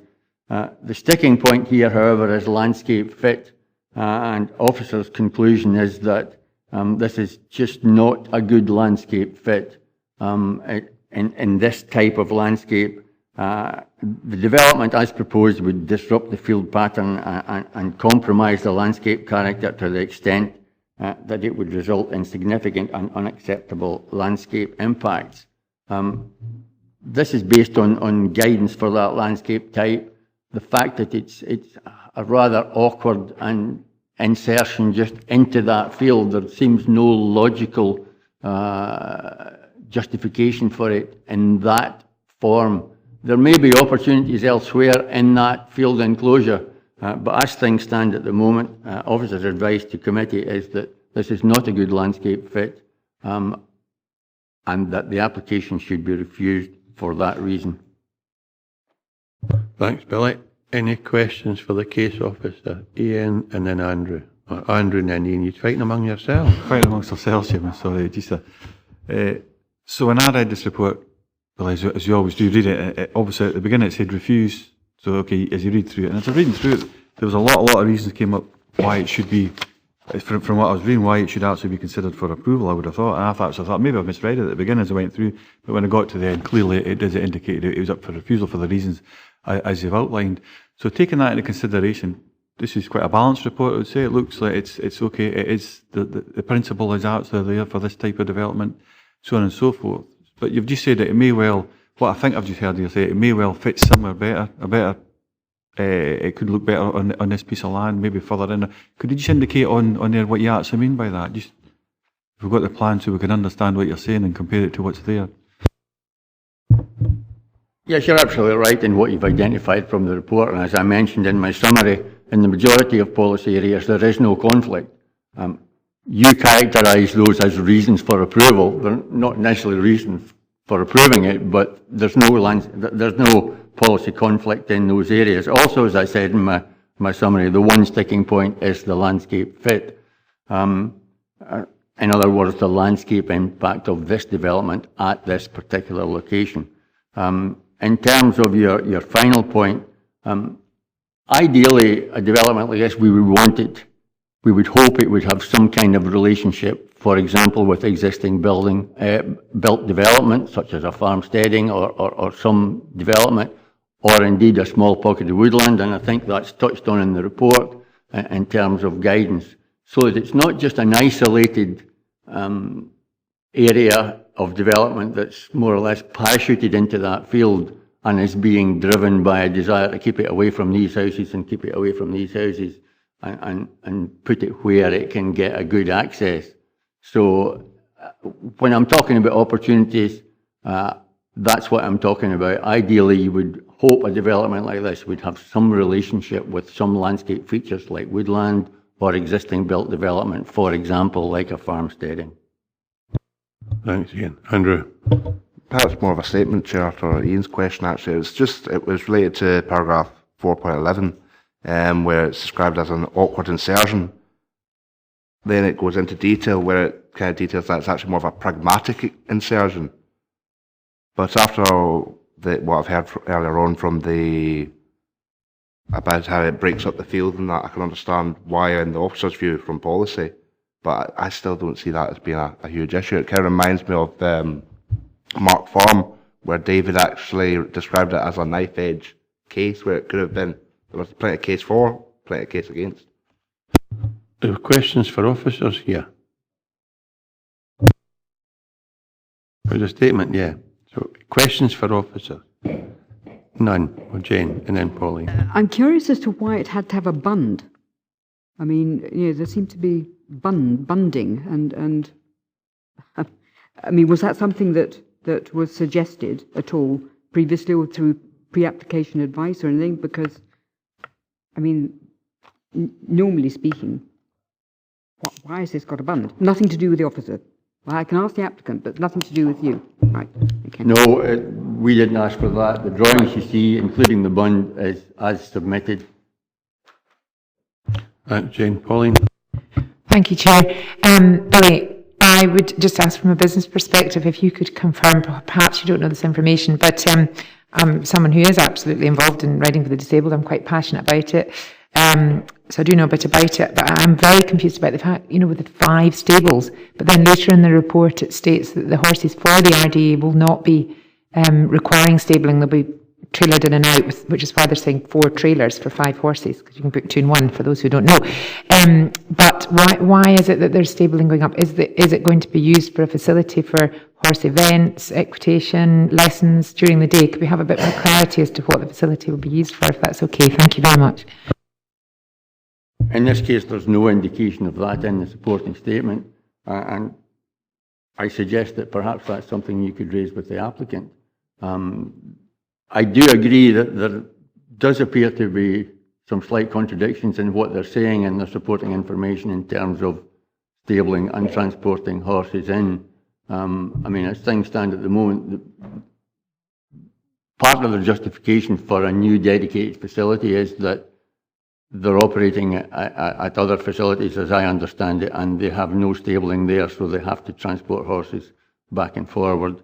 And that part of the justification for this new facility was that they would have stabling on site.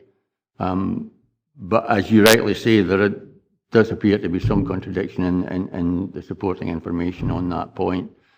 In planning terms, that is not a key consideration, however, because as is touched in the report, there's no policy requirement for a business case or an operational case for a facility such as this. And perhaps it's worth saying at this point also that, in terms of the key issue on which the recommendation is founded, landscape fit, our considerations on that point are the same, whether it's an RDA facility, whether it's a commercial facility, whatever. We're considering the impact of the development on the landscape, regardless of operational characteristics of the development. Thanks, Billy. Thanks, Billy. If there are no other questions, Andy. Thanks, Chair. But Billy, I'm a wee bit confused here. If I picked you up right, if it had been a farmsteading or a hayloft or something like that, it would have been okay, right? So, if that's the case, what happens inside the building at that point in terms of visual impact? Does there have any bearing? I would suggest, because it's the same footprint. It's the nature of what's happening inside, which then. But we'll come to that later. I'm interested in your view why you would say that it would be okay to have some other type of farm building there, but no this. No, that wasn't what he said. What he said was it would be best placed near a farm or shaded with a backdrop like woodland. I think that's what he was saying, but Billy? That's correct. I mean, when I mentioned a farmsteading, I was quoting an example of existing built development that something like this could have a relationship. Just to be clear, if this was a standalone proposal for an agricultural building or indeed an industrial building, the landscape advice would be the same. Thanks, Andy. Right. No other questions for the case officer. We have a registered speaker. We have Kim McCutcheon, STRANRAER Happy Hooves at RDA Group. Kim, you'll have 3 minutes to address the committee. I'll give you a reminder with 30 seconds to go to try presentation to a conclusion, and if you kindly wait in case there are questions for you, I'd be grateful. So whenever you're ready, Kim. Good afternoon. I'm Kim McCutcheon, and I'm the chairman of Edinburgh and Borders Region Riding for the Table Association, and I support the work of 17 groups in the south of Scotland, stretching from Stranraer to St Andrews. I'd like to thank the chairman and members for the opportunity to brief you today. It was hugely disappointing from STRANRAER Happy Hooves to learn of the recommendation to refuse the planning permission at such a late stage in the process, after a great deal of engagement with the planning team. Especially so as the concern regarding the development's potential disruption to the existing field pattern and the compromise it may have upon the character of the locality was not raised as a major issue during discussions. The group are willing and keen to work with the Council and implement any changes to meet and address the planting and landscaping concerns, including reinstatement of long ago removed traditional hedging and green cover in accordance with LDP policies 1 and 2. The report identifies that the development plan does not fit neatly within either of the LDP policies. The positioning of what is essentially very similar to an agricultural barn, similar to other properties within the local area, the nearest in line of sight to the northeast, with adjacent parking and paddocks for the full-time grazing of horses, has been a place to minimise impact on nearby residential properties and achieve a suitable access point for the road. Flooding during the report and during the things was not assessed as a major issue. The long desire of the group, and after much searching, is to establish a permanent home from which they can be able to provide a much needed increase in support to the local community. Their current location is a busy livery yard, which limits their operation, is expensive, and often very noisy, which can cause distraction and be upsetting for the participants. They currently offer riding sessions to 51 participants on a rotational basis, in essence, as little as 6 times per year. The group is the only provider in the area. The nearest 2 sites are 50 and 70 miles away. They have been waiting list and have had many approaches from the organisations such as STRANRAER College, Key Housing and Active Schools for the clients, wishing that they expressing an interest for their clients to begin riding. You have 30 seconds to go. Recently, they have also had talks with STRANRAER Alzheimer's. Should the committee agree to the planning application, would be enable STRANRAER Happy Hooves to double the number of participants it supports, increase the frequency of activities for each participant, expand the type of disabilities they cater for, double the number of people benefiting from volunteer opportunities.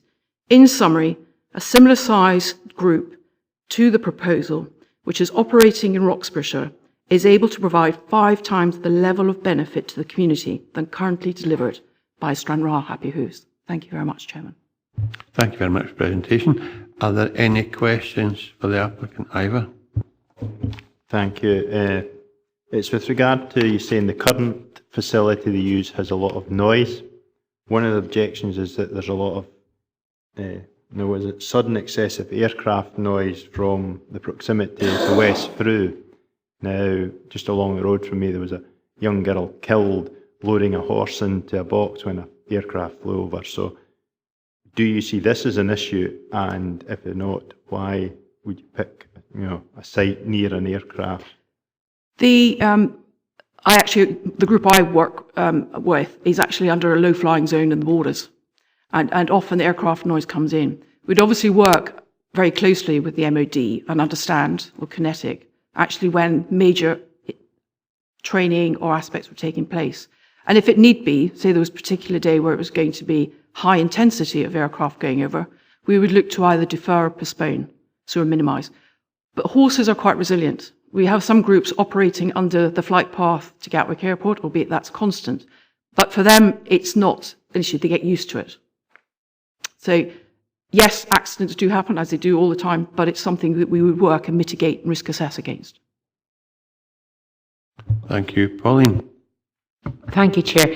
First of all, Kim, may I congratulate you on the work you do, because if any of you have been and seen these types of operations, it is incredible. The resulting effects on children, disabled people, children with learning difficulties, it really motivates them and makes them feel great. So I know how hard you will work. What I'd like to ask, if you don't mind, Kim, is could you clarify with us, because I do find it a little bit confusing, sorry, as to why there's 5 horses coming in and out if there's 5 stables being built. Could you see the facility extending? Are you looking to use it for other, for other equestrian activities, or is it purely for riding for the disabled? Thank you. The aim for the site is actually currently, at their current location, they have 2 horses they pay livery for, which they own, and the further horses are transported in for a Monday operation. The aim is for the horses to be located at this site, and it be purely a bespoke RDA centre, no competitions, apart from anything that's run within the groups for their own, between the participants. It's not looking at commercial venture or anything like that. It is for the horses would be paddocks and grazing on site, with the policy is don't rug and keep them outside for as long as possible because they're hardy animals. But if necessary, if a couple of the horses were ill, they would have stables there perhaps for them to have a respite, or should say the weather's pretty awful, they can bring them in, groom them, get ready for the sessions and it's not so wet on the volunteers. Okay, thank you. And I can't ask about commercial viability because it's planning, but that clarifies it. Thank you.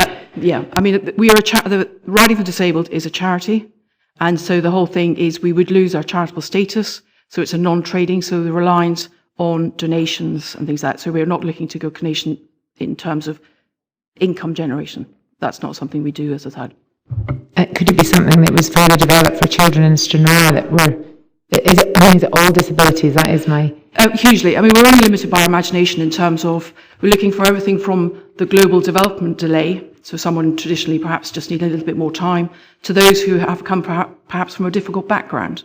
Okay. And we have some of the drugs, all the way through to the upper end scale of Alzheimer's. Okay. It's a big developing area of Alzheimer's coming to be alongside animals. Okay. Thank you.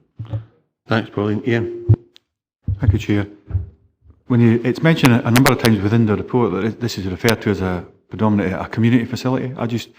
You've mentioned already community benefit. I just wonder if you could expand on that, because for me that's one of the important things if this committee was to look at this in a different way. And as far as the recommendations are, could you expand on the community benefit and what that actually means in that area? Certainly, I'll try to do that. What we're looking to do is, at the moment, they ride on a Monday only. They have the opportunity to offer access to other groups, other types of individuals, clients who perhaps would benefit from interaction with horses, whether it's on the riding side of it, whether it's older people coming along to groom, to brush the horses, or whether it's to come along just to feed them a bucket of treats or something. It's just that interaction with the equines. But looking at it, it's wider. There are sort of various aspects of it. There are participants. There are participants' families. So they'll be coming along to sessions, bringing their child or young adult or something. They will meet other parents there. They'll be part of the community developing with an RDA. There'll be the ability to chat to other people who not necessarily they would meet on a daily basis. They would have the volunteers who come forward, and that would be one of the areas looking to expand, volunteering opportunities for people, not necessarily with horse experience, but someone who would wish to come along and be part of a group providing a service to the people of Stranraer in the area. Thank you. Jane Maitland. Thank you. Getting back to physical planning, why was it considered necessary to put a grass bund around? I'm sorry, I'm not able to answer that question directly, but I think certainly if it's around the outdoor school, I think it would be to provide a little bit of protection in terms of wind, if it's been identified, or noise or sight. But as I stated earlier in my brief, I think the Stranraer Happy Hoos would be very keen to work with the council and work out what would be a more appropriate planting or landscaping venture. So it could be done through screening, perhaps could be done through hedging or things like that. Thank you, Jane. Andy Ferguson. Thanks. It's quite a simple question. Why this site? The members are probably aware that I think about 3 or 4 years ago, permission was given for an alternative site as a permanent base. Unfortunately, due to the topography and the ground works that are required, the cost to develop that site was prohibitive, and they have been looking long and hard at a suitable site where it is relatively easy access to major roads for people to get to, and it's also would reduce the groundwork costs, as was identified by the planning officer, in terms of it's a relatively flat site. It is an agricultural style barn. There are other similar structures around. Wasn't quite what I was getting at, Jim. Do you own this land, or I know that's not really a material planning concern, but or have you been donated the land? It's been agreed on Peppercorn for a 25-year lease. In principle, has been agreed. So we'd be looking at a long-term, 25 years secure, and that's something they don't have at the moment in their current establishment. Thank you. If there are no other questions for the applicant, thank you very much, Kim, for your presentation. If you'd like to take your seat again, thank you. Thank you, Members Chairman. were in session. If Ian Carruthers, Jane. If we're in session, I think when I'm reading this, but I'll be keen to hear the views of other members, but I understand the way the actual report's been written, but I just don't know how we could possibly refuse this under the circumstances. It's a community facility that's got to be benefits to the local area. I think it's been proposed for all the right reasons. I think it's fair and appropriate. If it was to be approved, we'd put in a further conditions about the screening, whether the bund, the plant, and so on and so forth. I think that would be appropriate. But I'd be quite happy to support this as going on as an approval, Chairman. Jane Maitland. We are needing to look at this stony-heartedly through planning issues, and it does not fit with our planning requirements, our planning policy. I don't think it's impossible to tweak it to make it fit in a different format. But this particular, if you look at the topography, it simply does not fit our policies. Sorry about that, but it doesn't. And I speak as somebody who used to assist with the RDA many years ago, but this is not right. This is physical planning we're talking about, and I would suggest we agree the recommendation. So do you suggest it, or are you proposing the recommendation? Proposed, Chairman. Thank you, Andy Ferguson and Archie. This is a conundrum, isn't it? Because if you go through Billy's report, which is very fair and very balanced, I have to say, 4.8, we've got conflicting advice here because it meets some policies but not others. And to quote our old venerable friend from Newton Stewart, it's there to guide, not enslave. I think in particular at 4.8, having taken in the round and having regard to the nature of the development proposed, it is considered that the level of policy conflict is not of such significance as to merit rejection of the proposal in principle. So, with that in mind, I'm happy to second Ian if that was his motion. Yeah, I didn't think you'd put a motion up. Yeah. Okay, well, I'll leave it to Ian because he brought it up first. Yeah. So you putting a motion up or no? Yeah, well, I'm happy, yes, either to put forward the motion or second Ian, whichever. And you need to have policies that challenge the officer's recommendation. Archie? It was just to second what Jane was saying, Chair. We need to look at this as a planning committee, not as a social work committee. At the end of the day, that's a hard-hearted look at this as a business committee, so I'm happy second. Okay, so Andy, you're coming up with a proposal on policy grounds. Well, the policy grounds would be that I would consider that policy CF1 and E2 trump the other policies that are negative against the application and grant it. David? Chair, I would really just direct members to what's on page 54. It's not, as Billy set out earlier, it's not the fact that the proposal in principle is acceptable under these policies. What I would more direct you to is the grounds for refusal, which is looking at OP1C and OP2. So if you're moving that it be approved, I would trust subject to appropriate conditions, then it's really that argument that you're having to say why you're overriding those ones. So, and I think, don't want to go and put words in your mouth, but really what I'm getting from what you're saying is that you feel that notwithstanding, it's an exception to those policies by virtue of whatever it is that you want to support.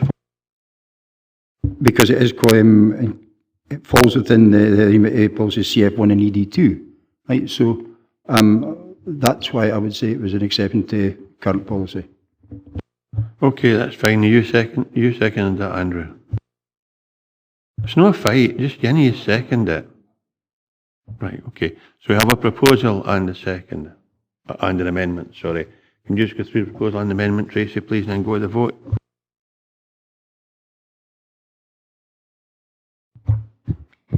Sorry, I've got a motion from Councillor Ferguson, seconded by... No, you get Councillor Maitland first. Councillor Maitland and Councillor Dryborough have a motion to go with the recommendation. Councillor Ferguson then, just immediately now, Councillor Juicy seconded it as an amendment to policy, as an exception to policy.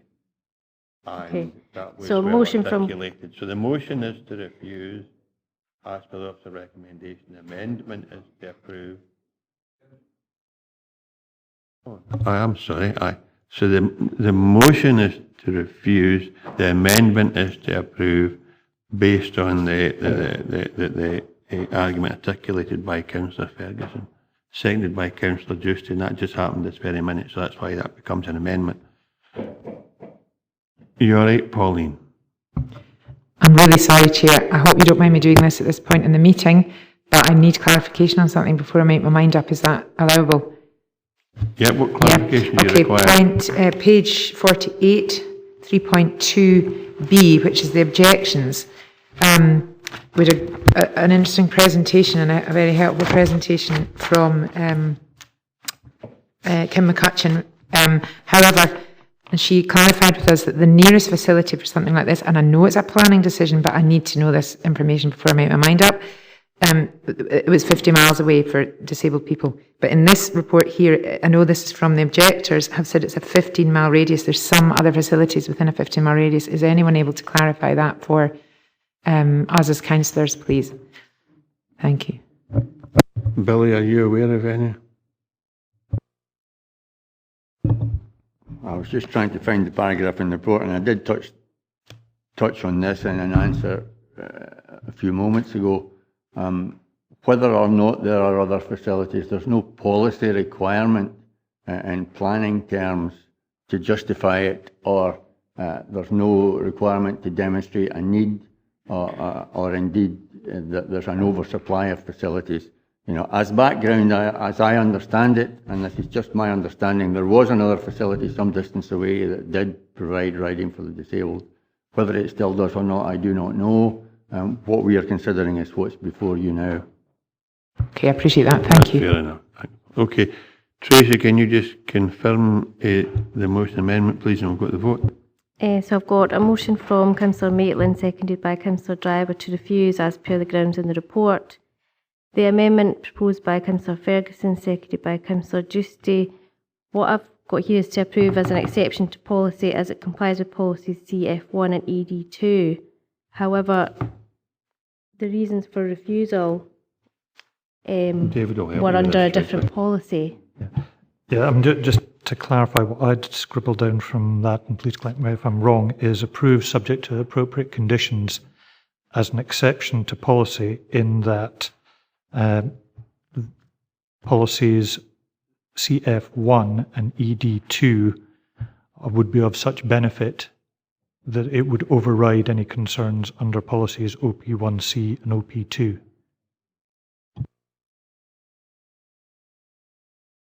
That's fine, thank you. So, Chairman. Motion. Vice Chairman. Motion. Councillor Blake. Amendment. Councillor Crothers.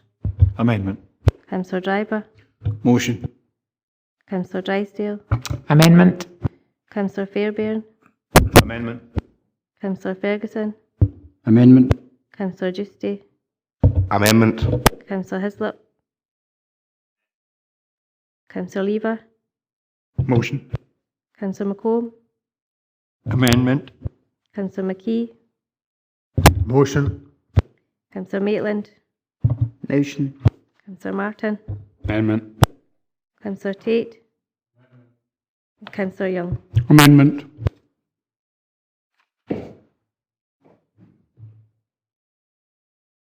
So the amendment carries 11 votes to 6. So the application is approved as an exception to policy and conditions. Thank you, Tracy. We come to agenda item number 7. Formation of access onto the A762 at MOSSDALE, Lauriston, Castle Douglas. The application type is a full application. The reference number is 19/1035/full. The recommendation is approved subject to conditions, and the case officer is Claire Cat. I'm impersonating again. One day I might come as myself. My apologies. Whenever you're ready, take us through, President. So this application is for the formation of an access just outside MOSSDALE. And this is a closer view of the location, and it's to access agricultural land. So this is the design of the proposed access. Roads have raised no objection to the proposal, subject to the conditions outlined at the end of the report on pages 61 and 62. Just take you through some photographs. So this is just looking at the nature of the area and the application site. This is looking along the road towards the village.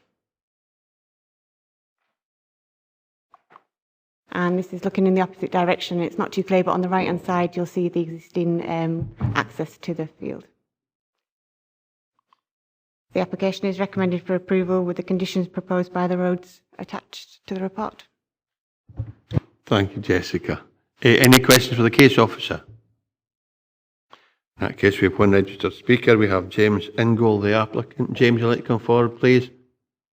You will have the same 3 minutes to make your presentation to the committee. I'll remind you with 30 seconds to go to draw your presentation to a conclusion, and if you just remain briefly in case members have questions for you, I'd be grateful. And whenever you're ready, sir. Good afternoon, ladies and gentlemen. I'm James Ingle, the applicant for this particular application. All the relevant information has been submitted as part of the planning application process, so I don't propose to cover that ground again, and I'll be brief. The only point I would like to make, which perhaps doesn't come through clearly from any of the submissions, is that there is already an established access route along the old railway line for agricultural and forestry use, which has its egress onto a public road at the village of MOSSDALE. You can see this on the map that the case officer put up earlier on. It runs along the old railway line from west to east, under the road bridge, turns briefly north, then east along the route marked track, before joining the public road U7S to the east of the community centre. This route has been in constant use by estate vehicles since the railway line was decommissioned and purchased by the estate in 1970. Therefore, from an access perspective, there is no need for a separate spur road and egress onto the main road south of MOSSDALE, particularly when it is adding a significant amount onto the cost of extraction. The only reason I've made this application is because the current access goes right through the middle of the village, and I wanted to avoid that by diverting the timber traffic to the south, away from the residential area and the single track road. All of the reasons given for the objections raised, noise, residential amenity, traffic, or highways, are the very same issues which we took into account when deciding on the route, and we are of the view that they are all actually improved by the application in comparison to the status quo. I therefore believe that the application is in the best interests of all the stakeholders, and am hopeful that it will be approved. Thank you very much, James. Questions for the applicant? Jane? Thank you, Mr. Ingle. I'm just a bit curious as to why it should have attracted so many objections then. That's a good question. I think it's possibly maybe as a misunderstanding around what the railway line was originally purchased for and what it's been used for over the years, versus it does obviously have an alternative use at the moment. It was designated as a core path in around about 2010, which the estate was happy to and welcomed actually at the time, because it gives access to walkers and cyclists out to the west. But that was on the proviso that from time to time the estate should have the ability to use it for its primary purpose, which is as an agricultural or forestry road. So I think it's possibly down to misunderstanding. There may be a view held that all forms of timber traffic are not to be welcomed, and they do cause disruption, I admit that. But when we looked at the alternatives that were available, this was the only practical solution. Thanks, Jane. Any other questions? Jock McKee? Are you constructing a road beyond that? No, Councillor.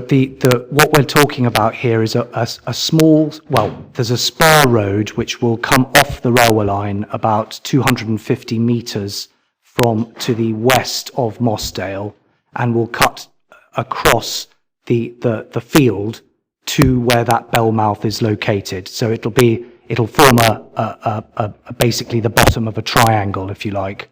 and that will then take the traffic away, because the mills and all the destination for 95% of the timber is actually down the A762 to the south. So by making this little spur road and the Bellmouth, which is what's required for access, for egress onto a public road, we're actually taking the traffic away from the village. Thanks for that. Any other questions? Ivor? The spur road that's planned, will that be just sort of hardcore that's put down, or are you tarmacking it? It won't be tarmacked, it'll be to forestry road specifications, and indeed an application to the Strategic Timber Transport Scheme has been submitted and approved on the basis of the roadway that we're looking to put down. Ivor? Were you advised, or have you thought about putting in a wheel wash? Because I know there's one, I think it comes on the 701 further north at Beatick, that they have a wheel wash for vehicles coming onto the main road so that they're not bringing any soil stuff. Is there anything like that that you were advised would be good for the area? We haven't received any advice that that was needed. I mean, the Raiders Road is further up and has an access out onto it, so there's quite a lot of traffic already using forestry roads, but that isn't something we were asked to take into consideration by the Highways Department. No other questions? I guess. I mean, it's valid, but I'm just looking at condition, just because Ivor's brought it up there, but condition B, I think it is it 1B? Just, if I'm reading that correctly, surface and bituminous materials, or such other materials may be agreed, fair enough. But it alludes to being, for the first 5 metres to be in some kind of tarmac, and that's not normal practice, I would have thought. Otherwise you get stones coming out to the road, just, I don't know if that needs clarified.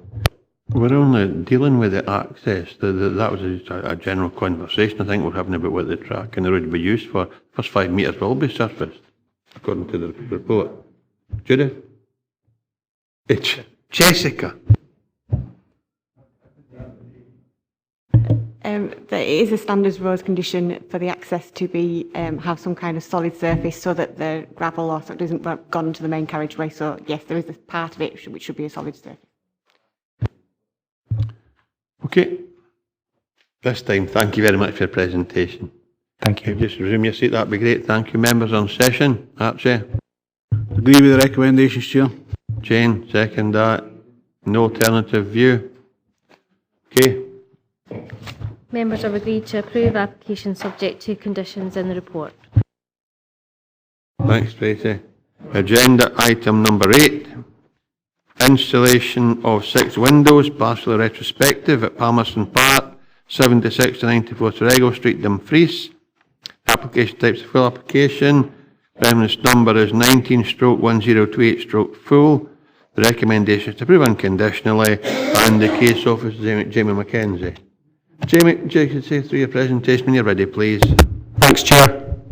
Okay, so this is an application for 6 windows, one of which is already built at Palmerston Park, or the Palmerston Arena, should I say, on Terregles Street, Dumfries. So there's the location plan there.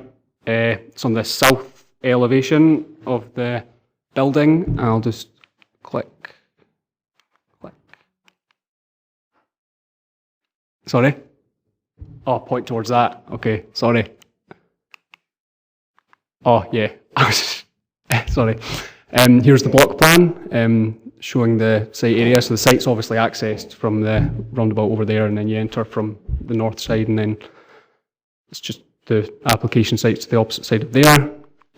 Here's the existing and proposed elevations. So there's 6 windows currently on the elevation, UPVC blue windows. There's, as I said, the site's partially retrospective. The one on the proposed elevation drawing there on the right hand side, the middle one, the first floor middle one, as you'll see from the photographs, is already been built.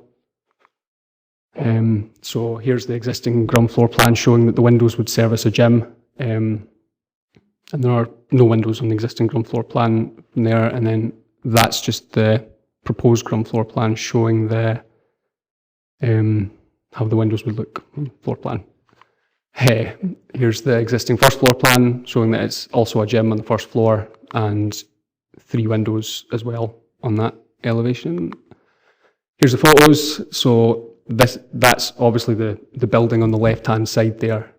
And we're just in that little lay-by, that's where the windows would go. That's just the view from the car park on that side of the car park. So here we go, here's the windows. So on the left-hand side there, that's the windows that are already built. So they were approved under a previous application last year. And the windows for this application would just be going on this elevation here on that side. So the one that you can see just on the top right-hand corner is the one that's as part of this proposal that's already been built. So that's obviously the view looking west, as you can see there. Here's the view looking east. Again, there's the window that's already been built. And then you'd obviously have another 5 going around there. Here's the view to the south, where towards the dwellings. I think it's 100 till 110 TERREGLES Street, 6 dwellings, a row of 6 terrace houses there. That's just the view from, just basically I'm standing at the back of the wall there on the site shown there, and then that's just the other houses there on that side. And that's a view from inside the window that's already been built, looking towards the houses on TERREGLES Street as well, just to kind of gain a bit of perspective from how it looks from the inside. Yeah, that's it. Thank you, Jamie. Any questions for the case officer? Ian Blake. Thank you. Just briefly, if you could go back in the photographs, when we saw the ground plan, it looked as if the buildings, the houses were quite some considerable distance away, yet the photo representation taken from inside looks as if they're right up against it. It does look a wee bit closer, but they are, we've measured how far away they are, and it's 24 metres away from there. It might just look a wee bit closer because it's taken from the first floor, perhaps. But yeah, they are 24 metres away from the houses on TERREGLES Street.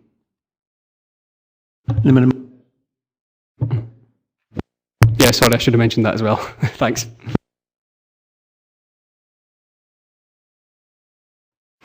Louise Corbett. Well, I strongly object to these other windows being put in. The space across, it's nothing like what it looks, it's quite minimal. Plus the fact, the last window that was put in, which hasn't had permission for, it looks straight into my bedroom and right onto my bed. The whole room's just about covered with it. But everybody's having the same problem. And it's quite dreadful, it really is. And if they were putting in the next lot they're applying for, I mean, it's going to be even worse. Because the one next to the one that I'm having all the bother with goes right into the whole back of my house, into my kitchen, bedroom, and right through. I mean, it's really dreadful. We've just got no privacy whatsoever, and that'll be really, really bad if that goes up. And I did wish for somebody to come and see it, but nobody appeared because I'm willing to let them see it. I mean, it's really terrible. No privacy whatsoever. I mean, sometimes I don't feel too well. And the other day I went up to lie down on the bed, took a cup of coffee up with me, and as I sat in the back of my bed, I looked over and here was 2 people standing. I'm not saying they were looking at me. I could see right to their feet. Now, if I can see that, they can see right onto my bed. I mean, the whole room's, and it'll be 10 times worse, because one of the windows they would be putting in now is right adjacent to that one.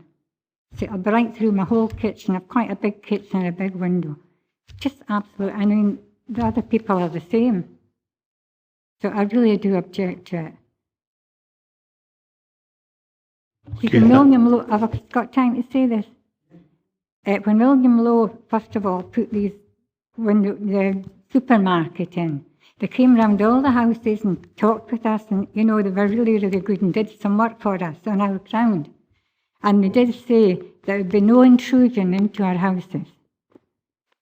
And their word was true, because we had no bother with them at all. But I mean, it's really so close. It's much closer than what it looks when you're in the house, you know.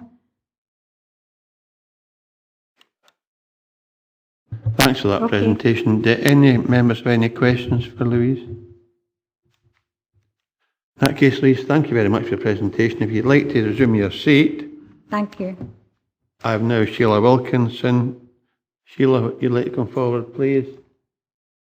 You'll have the same 3 minutes. I'll remind you with 30 seconds to go to draw your presentation to a conclusion.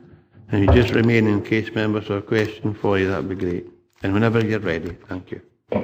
Thank you, Chair, and members of the Planning Committee. Can I just say that when we looked at the plans up there, the initial one in the end of last year, I live at 100 Tregle Street, and I was not sent an objection form at all. And the first one I received was the 1st of July this year. Although because of the work that had progressed, and there was 6 windows plus this extra one, I had been to the planning office and phoned 2 or 3 times, as they will confirm, and I got different answers each time why I was not included in the first one. Because when Williams Low was built in '88, I still have the forms for planning permission, and I was included then, but not now. Why are they allowed to put one window in already without planning permission? As a resident, this wouldn't happen in the normal day-to-day living, and they're wanting to put another 5 in. Now, my objection is it's compromising my privacy. Every one of us have a shower. You come out the bathroom, you walk into your bedroom. You can't. You've got to pull the curtains, blinds, because they're looking directly into. It's clear glass in these windows.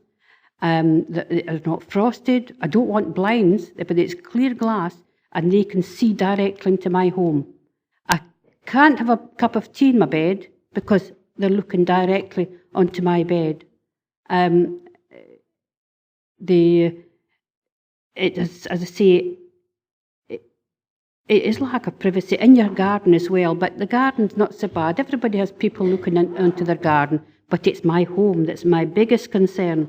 And the fact that it's a retrospective permission when they've just blatantly put this extra window in without plan permission, without consultation with the residents. That's it. Thank you for your time. Thank you very much. Any questions for Sheila? John Martin? Just wondering, Sheila, would it make a big difference to you if it was frosted glass? Yes.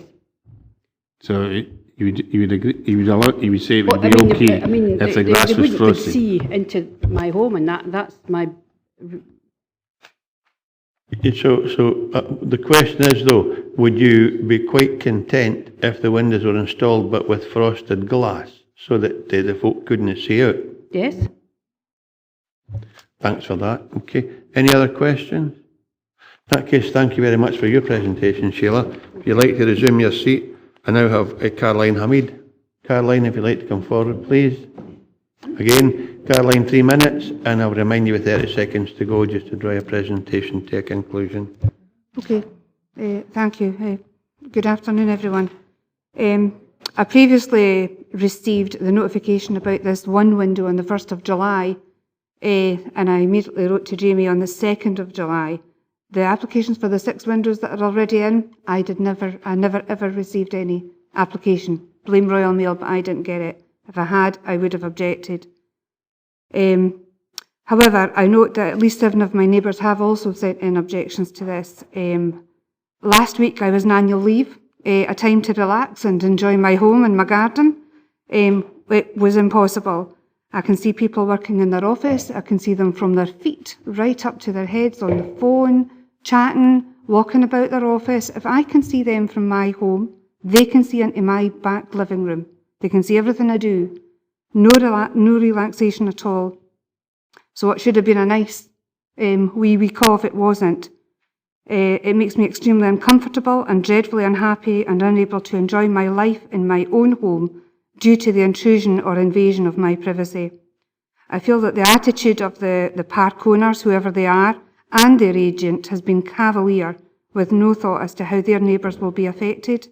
The fact they've gone ahead without planning permission is a prime example of how little they take into account of how the neighbours feel. One of the neighbours has sold her house. They moved out on Friday. I'm not saying that's the main reason, but it's certainly one of the reasons that they were quick to move. I've lived here for 29 years. I've enjoyed the privacy of my home and garden. I've got teenage granddaughters. I've got a young grandson that come and stay very regular. I'm going to have to keep everything closed. I'm not wanting people in offices looking into my home and seeing what we're doing. It's my own personal life that they're interfering with. There's a young family at number 106, and already I spoke to the mother this morning. Her son's getting ready for school, as he would normally, flinging off his jammies. Oh no, wait a minute, son. You know, there's somebody perhaps looking in, watching her young son get changed for school. I'm aware also that there's external cameras. I'm wondering now, where are they pointing? Are they also pointing into my home? There's just a whole lot of things that have not been considered.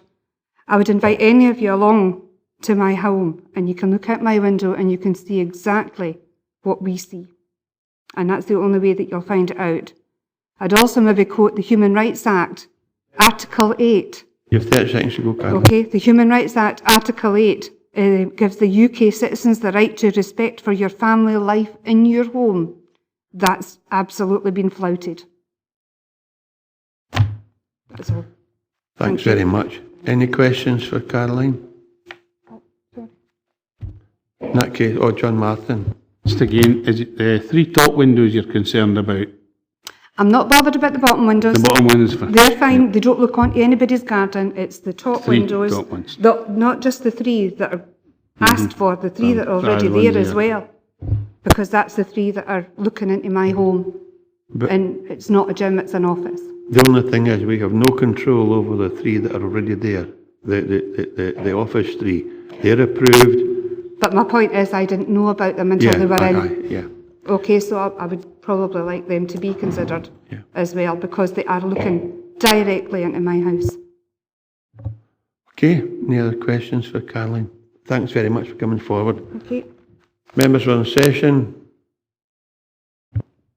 Archie, John Martin, David McKee. Yeah, I think obviously there's 5 windows that are not in place. There's one retrospective side of things. I think we've got to take into consideration that this is a gym, and it's mainly to do with light. The recommendation here is to approve unconditional. I think there should be a condition on the windows that they are frosted. You can buy the window that's actually in. You can buy transfer material that will give you that frosted effect as well, so they don't have to put a new window in. They just need to put the frosted part of that, whoever owns the applicant owns the building. So I would approve, but on the condition that the windows are frosted. All they would wish is light into the gym, and I think that would do the job. I think John asked the question, only the top 3 are the issue. So the bottom 3 could be clear glass, which would allow folk the opportunity to look out, and the top 3 would be frosted. And I think that would address the issue. That's what I just got to say, but I'll go with Archie. But as long as the 3, I'll go with the 3 top ones are frosted, and the 2 allow the bottom 3. Archie, content with that? Yeah. Ivor? Yeah, I think that's right as well, because it's the looking into the sort of bedrooms and that causes a concern. And even ourselves, I know when I got shown round DG1, I wasn't going in to try it or anything like that. But in the gym area, they did say that they wanted panels on the actual windows to stop people looking into them doing their fitness. So frosted windows bound to be a good solution for that area. So it appears what Jeff and then Joe, Joe McKee did want to speak. Jeff and then Joe. Well, it's just that windows, whether they're frosted or not, can still be opened in some instances. So is there a further restriction on whether they can actually be opened or not? We could put a limiter on the window to, you can put stops on them to say that they can't be fully opened. That could be a condition that some stop has to be attached so that they can only be opened 10 degrees or 20 degrees beyond their fixed position, and that would ensure that folk couldn't open the windows and look out and invade folks' privacy. So that's a good point as well. Joe McKee? I think given what the ladies have said this morning, Chair, and fair enough, it's maybe it's not in this planning application, but I think we could probably put a suggestion into Queen's to covered the top windows that's causing the problems at the present moment, albeit it's not in this application, but a suggestion could be made, and there's no reason why that couldn't happen. Well, it's certainly not for us to do it. It may be that we could ask David to write to a building control or whatever and ask them to communicate that request, but it could only possibly be a request that's nothing to do with us today. We're not considering that. It was a valid point the lady raised. So first of all, can we deal with the plan application? Are we content to agree the plan application on a condition that the top 3 windows must be frosted glass and have a limiter to ensure they're not opened beyond, and we'll leave that to delegation to officers, the 10 or 20 or 30 degrees, whatever it might be, to allow some airflow to take place. Jane Maitland? Yeah. Well, you know me, always difficult. What's the reasoning for this? Because it's not within our policy. Our policy is quite clear that, actual fact, if this came up, we would have no reason at all, I'm afraid, to say it had to be frosted. So what's the reasoning behind it? There might not be a policy reason, but there's a clear a suggestion because of the height and the use that it's unusual to have that close proximity and viewing. But David will give us advice better than I will, Jane. Yes, Chair, we could quite easily attach a condition regarding details to be submitted about frosted glazing on the upper ones, and indeed a scheme of details to be submitted about limiting of the opening. Certainly I would probably not want to be too specific in terms of the degree of angle, because that then gets into enforcement issues, but as long as it's limited so that the windows cannot be fully opened on a normal basis. There might be reasons for escape or for cleaning that you might need to open them, but on a day-to-day basis, there probably isn't a need for that. Just to be utterly clear, whilst concerns might have been expressed about the existing 6 which are in place for the office, those are entirely legitimate. They have planning permission, therefore we cannot retrospectively attach any conditions about those.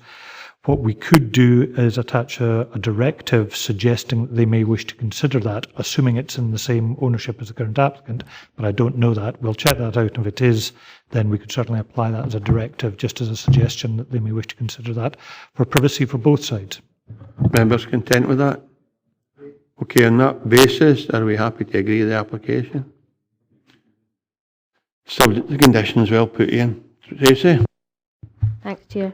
Yes, members have agreed to approve the application with a condition for further details to be submitted to the Planning Authority on the top 3 windows having frosting and some form of stopper restricting the width in which they can be opened. And a directive about the adjoining property to write to them to see if they change their 6 at the top 3 windows to frosted glass as part of the same thing. David will liaise with you on that, Tracy. Okay, include the directive. Thank you, Tracy. And in that basis, members will have a comfort break. 1 o'clock, we'll return at 1:30. Good afternoon, members. Welcome back to the afternoon session. Come to agenda item number 9. Application for the formation of access track, including new access from the A713, upgrading of existing forestry track, formation of water crossings, parking area within temporary site compound and associated work at BROCKLOCH rig off the A713 north of CARSPHAIRN. The application type is a full application. Reference number is 18/1050/full. The recommendation is approved subject to conditions, and the case officer is Chris McTeer. Chris, take us through your presentation, please. Thank you very much, Chair. The application is in front of members today as it constitutes major development under the hierarchy of development regulations. In addition to that, there were 6 timelessly received objections received to the application, and the local community council has objected to this where officers are minded to approve. I'm having belly trouble. Okay, so looking at the The location plan, the application site is located roughly 1.7 kilometres to the north of the village of CARSPHAIRN along the A713 public road where the new access is proposed.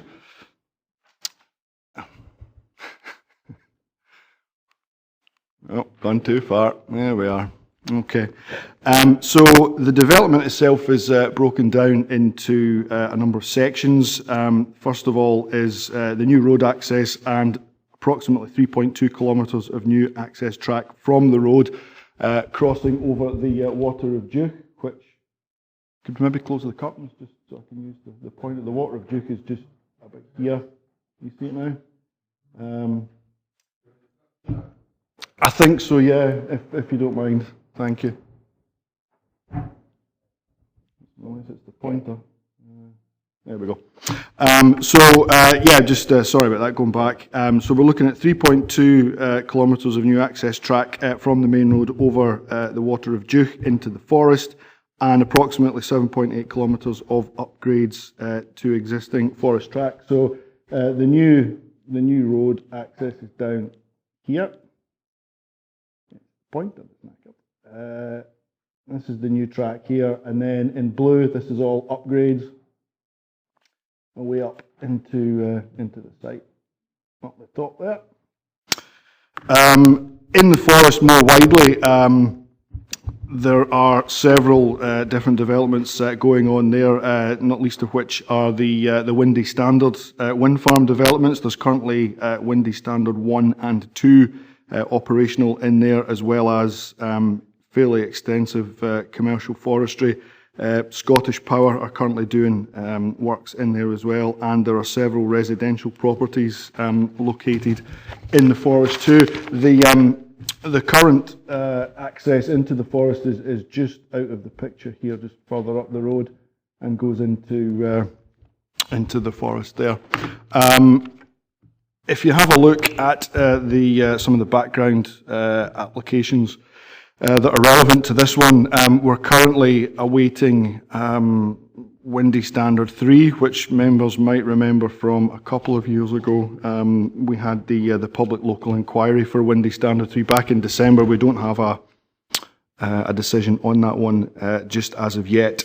But the application in front of us today is for a whole new access track into the Windy Standard development. It's not beholden on Windy Standard 3 in itself, but it will be used as a solus means of access to Windy Standards 1 and 2 for operation and future maintenance as well.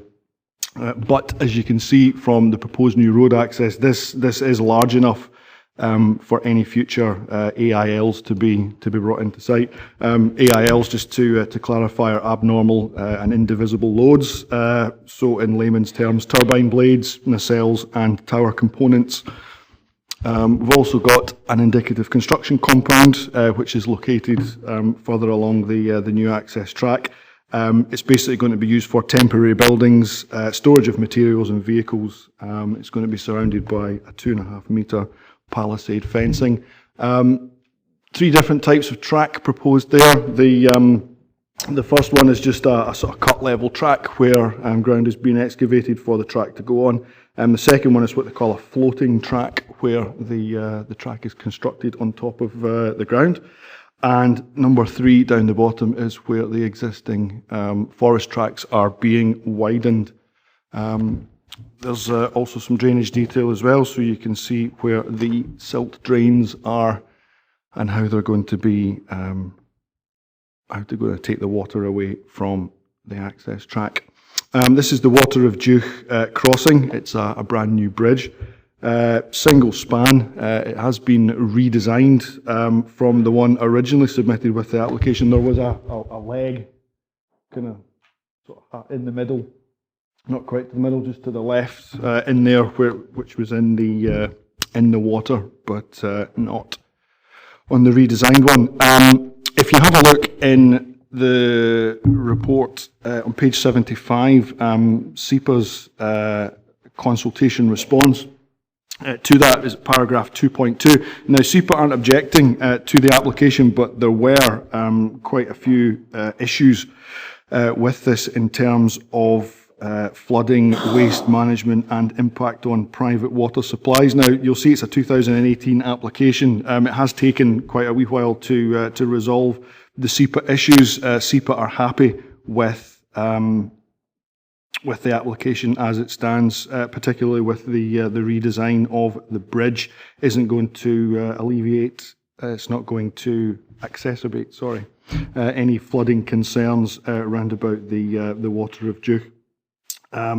So the application is recommended for approval for the reasons outlined in the report and subject to conditions including the submission of a Construction Environmental Management Plan, or CEMP, the details of which are on page 83 of your report, but it's a fairly extensive requirement for all things to do with construction and the environment. There was a lot of supporting information supplied with this application in terms of ecology and hydrology. There were various mitigations and recommendations in those, and the inclusion of a CEMP in the conditions we feel is the best way to firm up on those particular recommendations. So yeah, this one is recommended for approval. Thank you. Thanks, Chris. Any questions for the case officer? Jane? Chris, yes, it's on page 77, and it's about the flood risk management, council flood risk management, top of page 77, last bullet point, where it seems that it removes its objection, but it advises the following: that the developer should consider the rate of runoff into the watercourses which are located within the site, because any significant increase may increase the flood risk downstream, and we all know what CARSPHAIRN has suffered in the past. So can you help me through that? Because it's not entirely clear that that's actually been dealt with. Sure, it's the council's flood risk management team were consulted. Obviously, this is their this is the sort of the abridged version of their response. Yeah, as far as I know, the flood plan that was agreed with SEPA should, where the flood risk management team say the developer should consider the rate of runoff into watercourses, it's kind of standard advice. It's kind of taken as a given that they will manage that, and SEPA also took that into account as well when they looked at it in terms of flood risk. Thanks, Chris. Any other questions for the case officer? In that case, we've one registered speaker, well, two. We have Scott Bennett and Ewan Hutchison both sharing the 5-minute slot. So you will have 5 minutes, gentlemen, shared between you. I'll remind you with 30 seconds to go to draw your presentation to a conclusion. And if you kindly remain in case members have questions for you, that'd be great. Thanks very much, and just whenever you're ready. Hello, my name is Scott Bennett. I work for Natural Power, and I also have Ewan Hutchison, who also works for Natural Power. Just like to thank everybody for their time to take considering the application. And the only point I would make is to highlight the officer's recommendation for approval, and myself and Ewan are here to answer any questions that you have. Thanks. Well, that's the briefest 5 minutes ever, gentlemen. Members will appreciate that, I'm sure. Do any members have any questions for either Scott or Ewan? Jane Maitland? Well, I reiterate what I was saying earlier, which is I've got the flood risk management consultation up here, and it simply advises the following: that the developer should consider the rate of runoff into the watercourses. So what has been done about the rate of runoff into the watercourses?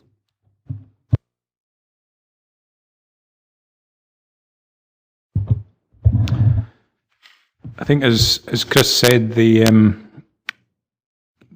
tracks, it's basically standard practice now to design tracks in line with the sort of SUDS arrangements that you'll be familiar with. So these are gravel tracks. There's no hard surface.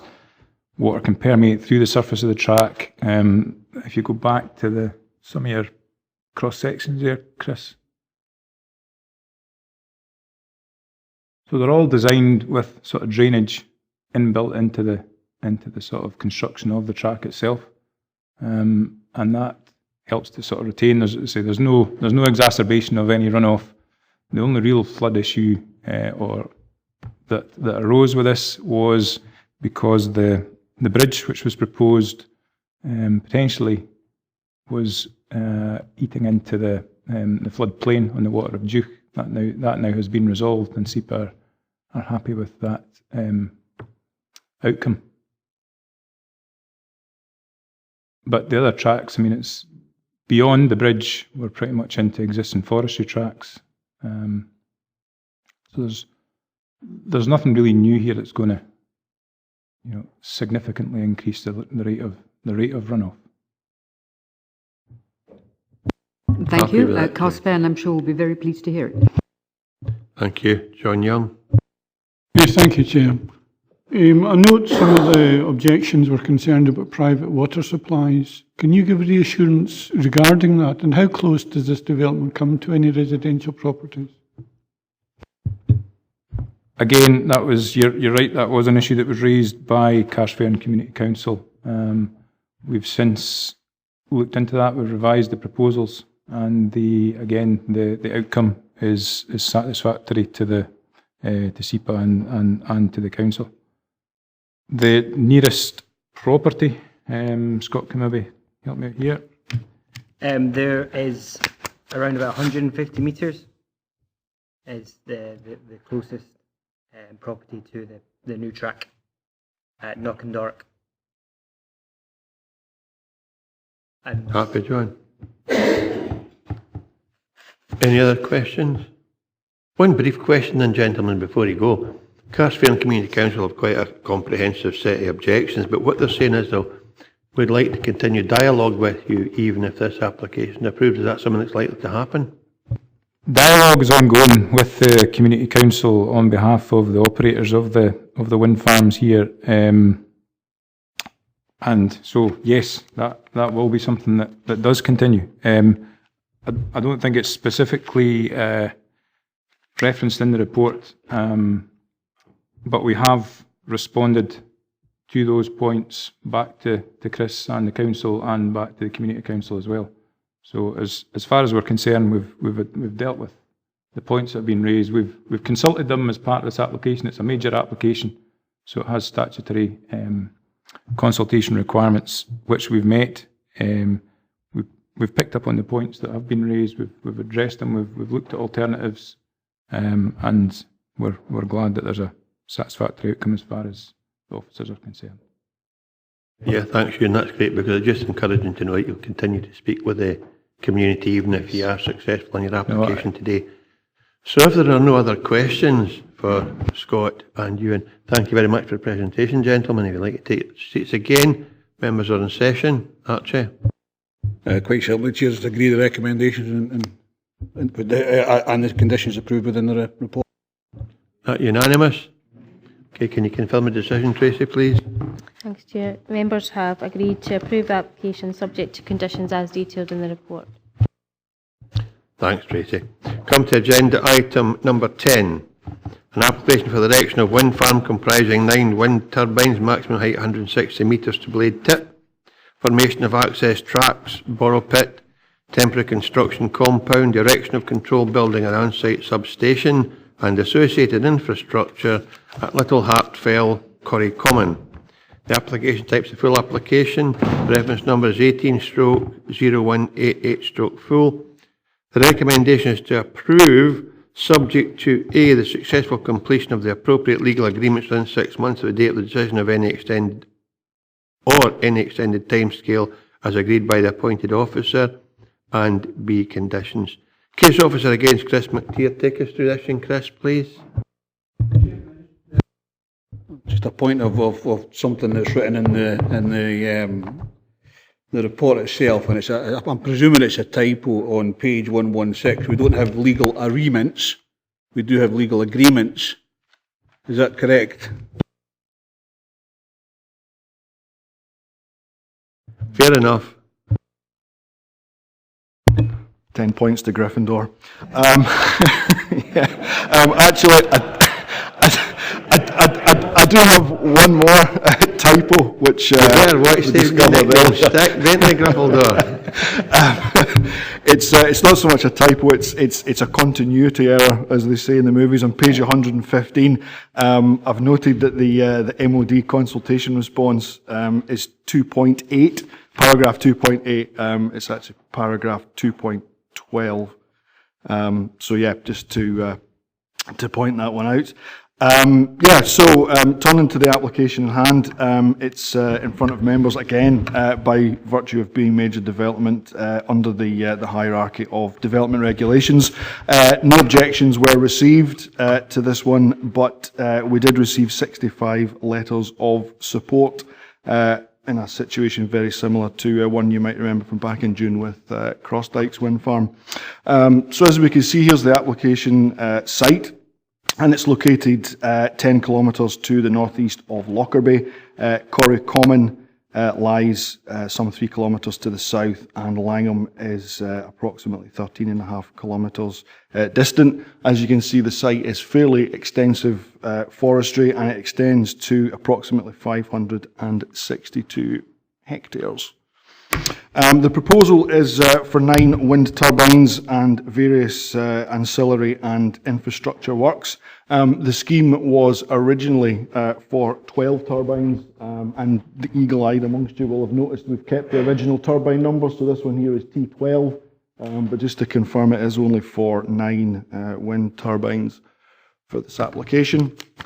As you can see, the site is accessed from the south, down the bottom here, from the C81A public road, and that is close by to Corrie Kennels. This is just the indicative turbine detail. We've all seen the 3-blade horizontal access winds turbines before. The proposal is for 100 metres to the hub, 160 metres to blade tip with a 120 metre rotor diameter. In terms of visuals and things, here's the ZTV out to 15 kilometres. So as you can see, it's most visible within the 5 kilometre buffer over there. The stars located further out are the viewpoints that were in the LVI that accompanied the application. Members might be familiar, we have got a little bit of wind energy development in this particular part of the world. So here are the sort of the ones within 10 kilometres of the proposal, and the one we're looking at is just in the middle here, where it says HARTFELL, and the little stars are the proposed turbines. Just to recap, what you see on the map here. Any triangles are turbines that are already approved, and turbines that are stars are ones that are undetermined at present. You might notice the public road that runs up the valley here. This is Crossdykes over here. Members will remember back in June they approved a tip height increase to the turbines there. We're still working on the section 75 just now, so we haven't issued the planning permission for that, although it is very, very close to being issued, which is why there are stars sitting on top of the triangles being the original Crossdyke scheme. In terms of some of the other development nearby, we've got Carlsgill, Craig, Logan Head, and currently Hawksrig, which is away at the Court of Session just now for a decision. I can just go out to 20 kilometres. You can see the stars over here. This is an undetermined section 36 scheme at Forside for approximately 45 wind turbines. We'll talk a bit more about that scheme and its impact on this one just in a minute or two. And we can see down to the bottom we've got Minska and Solway Bank under construction. Minska's built, Solway Bank's under construction. So turning to some of the viewpoints, the views that I have in the slides today represent sort of the short and mid-range views that we have. So this is the view from Bailey Hill, which is fairly close to the site. This is a residential property at Capelfoot. So the turbines are located just here. You can see they don't come out very well in some of the slides as we've seen in the past. This is from Corrie Common, from just outside of Corrie Common, and you can see the turbines there in the middle distance. Might be better looking this way. I think that's a slightly better. It's come up slightly better than the one behind me. This is from Castle Lower Hillfort. Now, what we can see is Crossdykes Wind Farm is located just here, just on the left of that, just coming into the view. But Castle Lower Hillfort is quite a significant sort of hill in the local area. This also from Bessie's Hill, which is located a bit further away in the forest. Again, you can see the turbines of Crossdykes located just to the left. There is a gap in between the turbines of Little Hartfell here and the turbines of Crossdykes there. The ones that were removed were kind of located in the middle, so we have actually managed to achieve a degree of separation between the two schemes that you can see in the viewpoint there. Going back to the report, you will have noted that there is an objection from the Ministry of Defence for this one. I spoke about Fosside wind farm as well. That had implications on the Ministry of Defence's consultation response. So members may or may not be aware that there is a seismological recording station at Esdomure as part of the UK's obligations under the Nuclear Proliferation Treaty. There is effectively a 50-kilometre buffer zone around the facility at Esdomure where there is a noise and vibration budget allocated to it. Now, wind turbines, by their nature, sitting in the ground on a concrete pad, create a certain amount of noise and vibration in the ground, which the equipment at Esdomure will pick up on. There is a buffer built into this that allows wind farm development to go on. Now, when this scheme originally was submitted, there was a budget available for this. However, the Fosside scheme came in at scoping stage last year, and the Ministry of Defence, for reasons best known to themselves, allocated the remainder of the noise budget to the scoping scheme at Fosside, which automatically triggered an objection from them on the grounds that there was no budget left for the proposal. So what's happened in the future, and it's had knock-on effects for other wind development that we have coming into us. In fact, the next item on the agenda has a similar issue with the Ministry of Defence.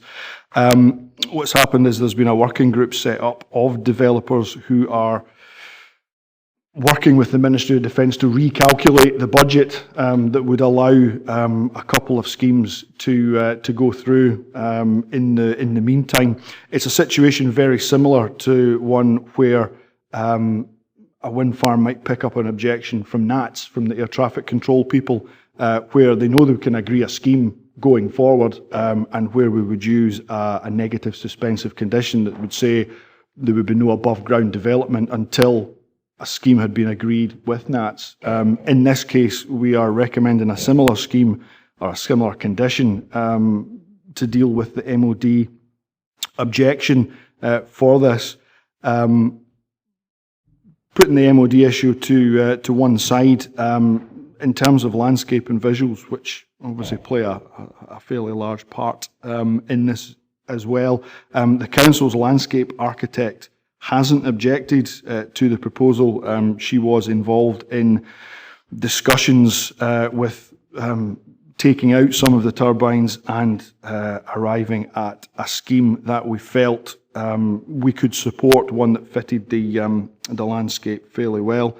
It is a turbine of the very large typology, which members might remember are ones in excess of 150 metres above the ground, or up to blade tip rather. It is at the lower end of that, and we have approved higher development across the valley at Cross Dykes. That was 176.5. These turbines are 160 metres. So we kind of took the view that this particular landscape unit that the turbines are located in, there is potential for very large development, but it's not in this particular area. It's a sort of northern end of that. But we did feel that on balance, whilst there's very little room for very large turbines within the DGWCLCS as a whole, we felt that the potential sort of scale effects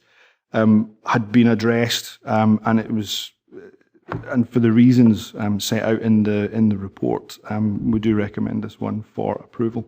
Thank you. Thanks, Chris. Any questions for the case officer?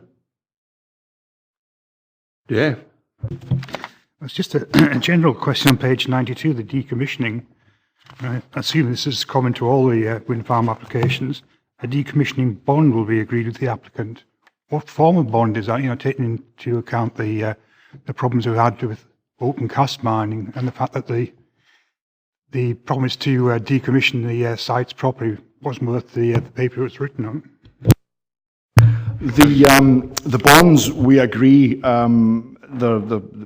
Basically the money is put up. The bond value is reviewed every 5 years. We return back to it to make sure that it's index linked, that it's not falling below, that suddenly we're going to end up with not enough money to do the site. So the bond, I mean, it forms part of the Section 75. So we will agree how we take the bond forward with the developer. So I mean, it could be redone every 3 years, 5 years. It's sort of whatever the solicitors agree on, basically. But it's quite a robust way nowadays of dealing with that, with taking cognizance of what happened primarily in East Ayrshire with the collapse of Scottish coal and the open cast coal mines. So we are very mindful that we need to keep an eye on the decommissioning aspects of this.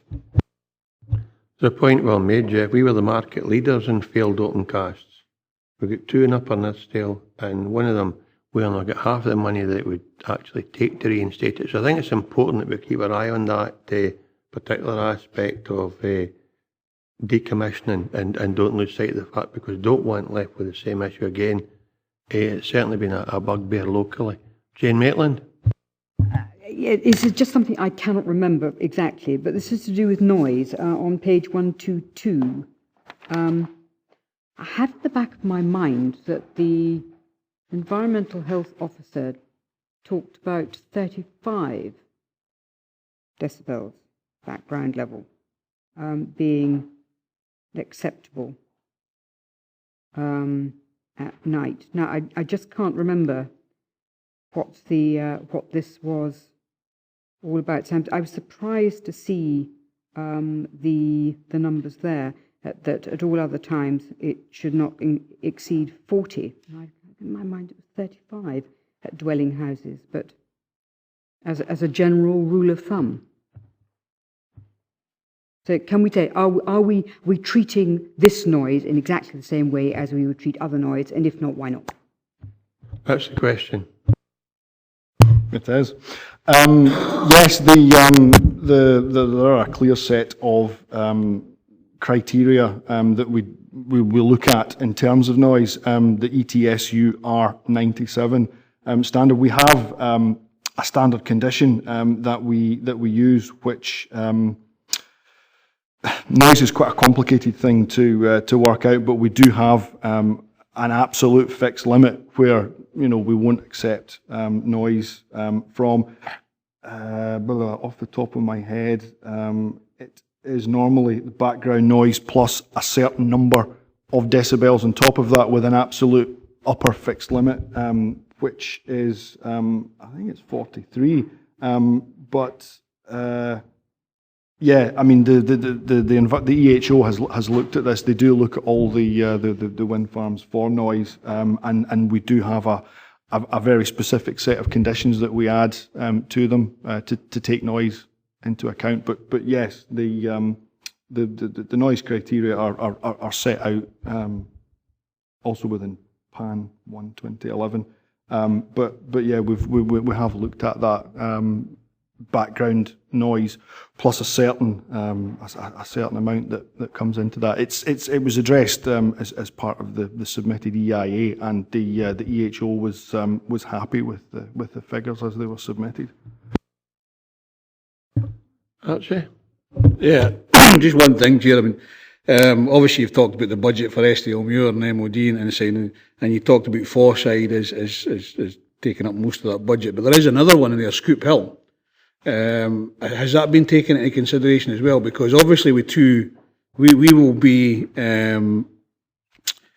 consultees as part of those applications, and it's not necessarily meaning that we're going to support or object to the applications, but with the amount of Scoop Hill and Forside, that's taken up a hell of a budget for vibration, and but they haven't even come to planning yet, have they? We've not even had the consultation for Scoop Hill yet. It's been scoped. I dealt with the scoping response for that, although the discussions that I had with the Energy Consents Unit is that I think the MOD have possibly not made the same mistake in trying to allocate noise budget with Scoop Hill. In terms of Forside, without wanting to take away from the application in front of us and being mindful of commenting on other cases kind of going forward, the proposal at Forside would probably need about 2.5 noise budgets in its own right. It's that extensive, but that's work that's ongoing. Forside possibly be in front of members later on in the year. It just depends how we go with that one, but work's still ongoing. Jane Maitland, Jim McComb after that. Thanks. I have found it, and I just need it to be reconciled, please, for a lay person.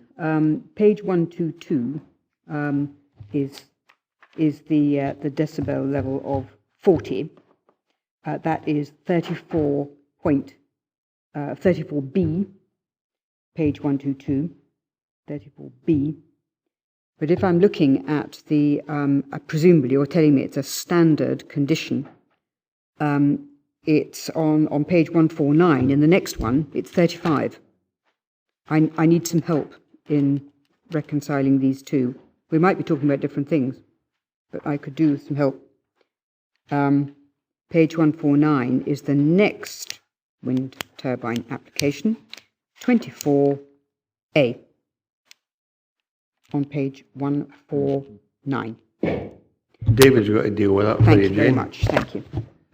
Funnily enough, just when you were raising the issue about the ETSU standard, before I was flicking to the next report and just checking it was the same, and it isn't.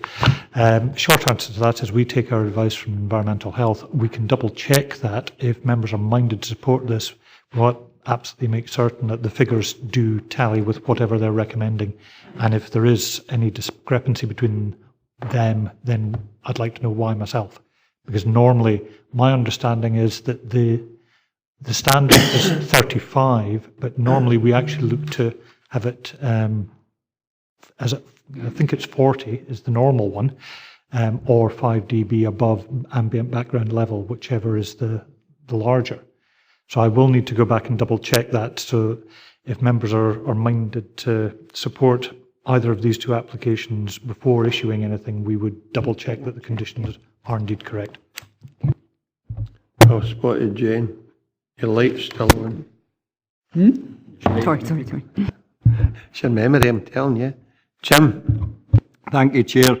Page 122, condition 31, in relation to lighting. I assume we are still talking about infrared lighting rather than lighting in the visible spectrum. David? The CAA one, this one's more than 150 metres, is it? Right. 150 metres is a critical height. Beyond that, the Civil Aviation Authority will object to wind turbines unless they have a constant visible light. Now, that has been causing some issue amongst the wind energy industry and planning authorities throughout the country, because you don't want to have a permanent visible red light on at all times. But we are seeing turbine heights of greater and greater heights coming above the 150 metres quite regularly throughout Scotland now. For my sins, I was involved with the Heads of Planning Scotland Energy and Resources Subcommittee, which deals with things like wind turbines. And this has been a large debate with SNH, Scottish Natural Heritage, because they similarly do not want a visible red constant light.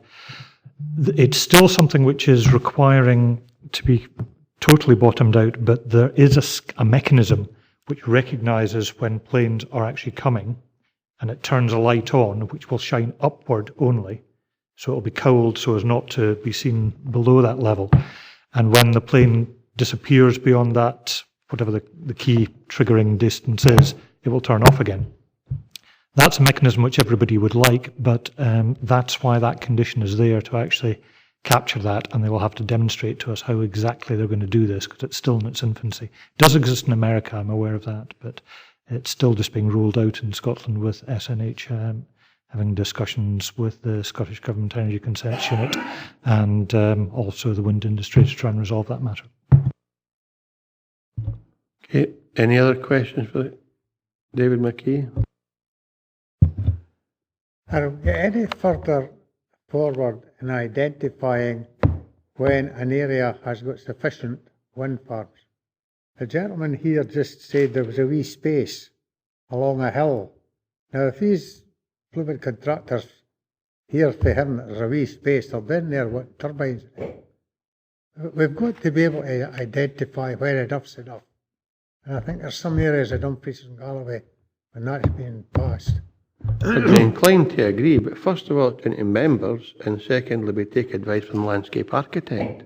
And I would think between them two, we should get to a situation where we control how many wind farms are in our region. But any other advice on that, Chris?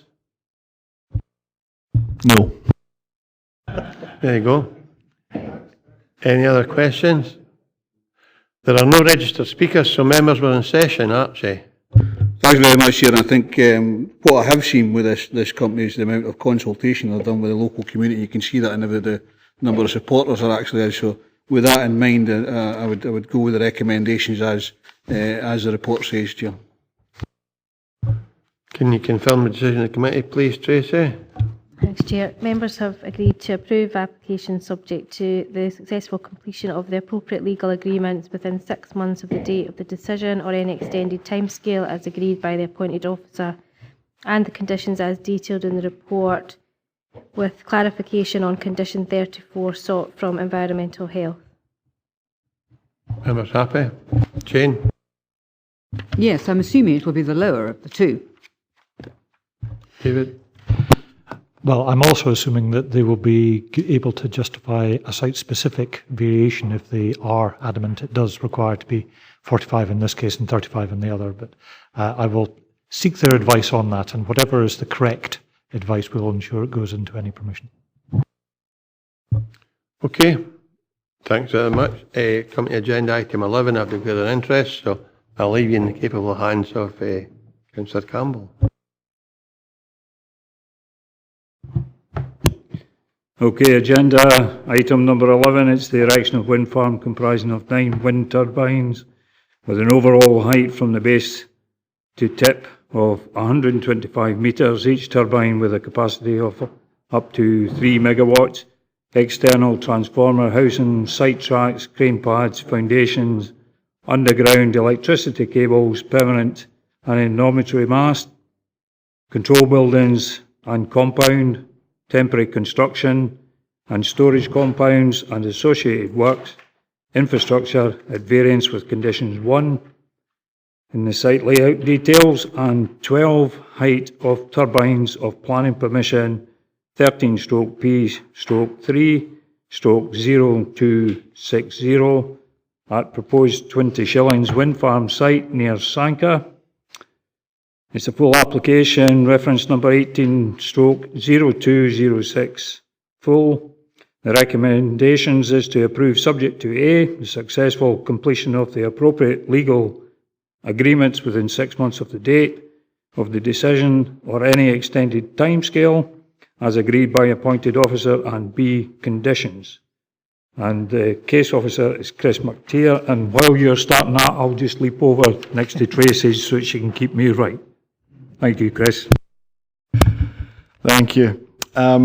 Just another point of clarification in the report. At consultation response 2.8 for the National Air Traffic Services, I have put down an objection for that. I've probably worded it quite badly, but NATS are happy to keep the relevant conditions in that, so they would only object to the application if we didn't keep the conditions that they were happy with in that. So I just wanted to put that one out there just now for you, and there we go.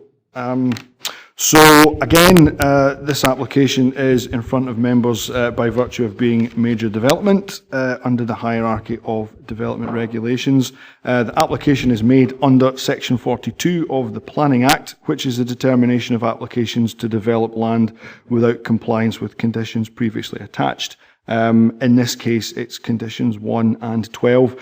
Just as an aside, I think that may be where the noise issue identified by Councillor Maitland possibly came up. This is an older application, and we've replicated the previous conditions as part of that, but we can talk about that later. But I think that might be why they differ between one of the more modern applications and one where we're taking a view on something that's got consent before.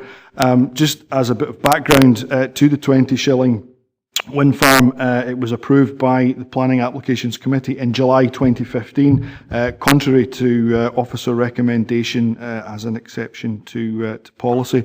So as you can see, there's the application site in front of us. It's located approximately 4.8 kilometres south of SANQUHAR and 11 kilometres northwest of Thornhill. Turning to the site layout, the site is accessed from a single track unclassified road, which in turn is accessed from the C125N, which runs alongside the NIF up here, which in turn leads out onto the A76 out at Mennock Bridge. If I can get that to work. Again, typical 3-blade horizontal access wind turbine. The hub is set, in this case, approximately 81.5 metres above ground height, 120 metre rotor diameter and 140 metres to blade tip. Turning to the ZTV, as you can see, again, significant views of the wind farm within 5 to 10 kilometres, and particularly along, in fact I'll point out, probably best off looking over there, but along the A76 corridor, which is along here. I'm going to give up with the pointer, I think. Going a bit further out, come on, out to 40 kilometres. Here's the again the zone of theoretical visibility out to there. Now, the application in this instance, there is no fixed turbine identified for that, so there is some sort of question as to just exactly how high the hub is going to be. We've got a couple of different ZTVs to show you, using hub heights of 80 and 81.5 metres. If you can spot the extra bit with the 1.5 metres on, you're doing really, really well. And we've got another one with a ZTV at 80 and 84 metres. But the proposed turbines will be somewhere of that order. Looking at cumulative developments, similarly to the last one that we looked at, there are a number of developments that have come on stream since 20 Shilling was originally granted consent. So 20 Shilling is just here next to Shield Hill, just in the middle there. Going to the northwest towards the Yoken Water, we've got Whiteside Hill Wind Farm. Beyond that, we've got the Black Hill to McGuckin Rig and the SANQUHAR 6 turbines located over here as well. Just out sort of to the northwest there is Sandy Now.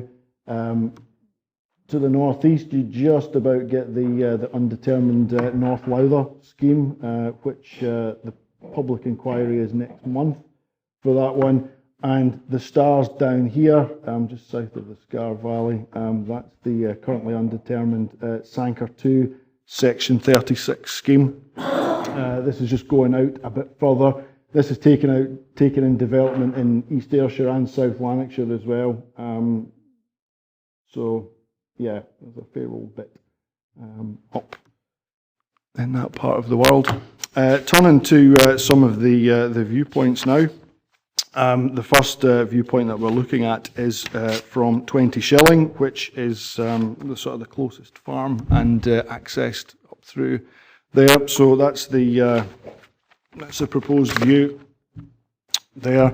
I've included a wire line. The one at the top is the 125 metre scheme that's approved, and the one at the bottom is the 140 metre scheme that is proposed.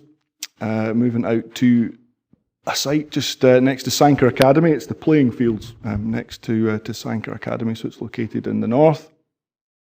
And we can see it there in between the two lamp posts. And again, that's the wire lines showing the difference between the two. Moving further west to the Scar Valley, this is on the Southern Upland Way, which kind of cuts across the top of the Scar Valley there before heading down towards SANQUHAR. So the footpath is it's about halfway up a hill. So that's looking down. The turbines are just popping out from the top of the ridge line there.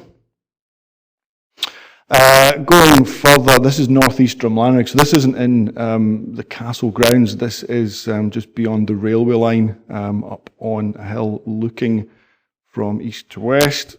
Oh dear, I've gone too far. So there they are.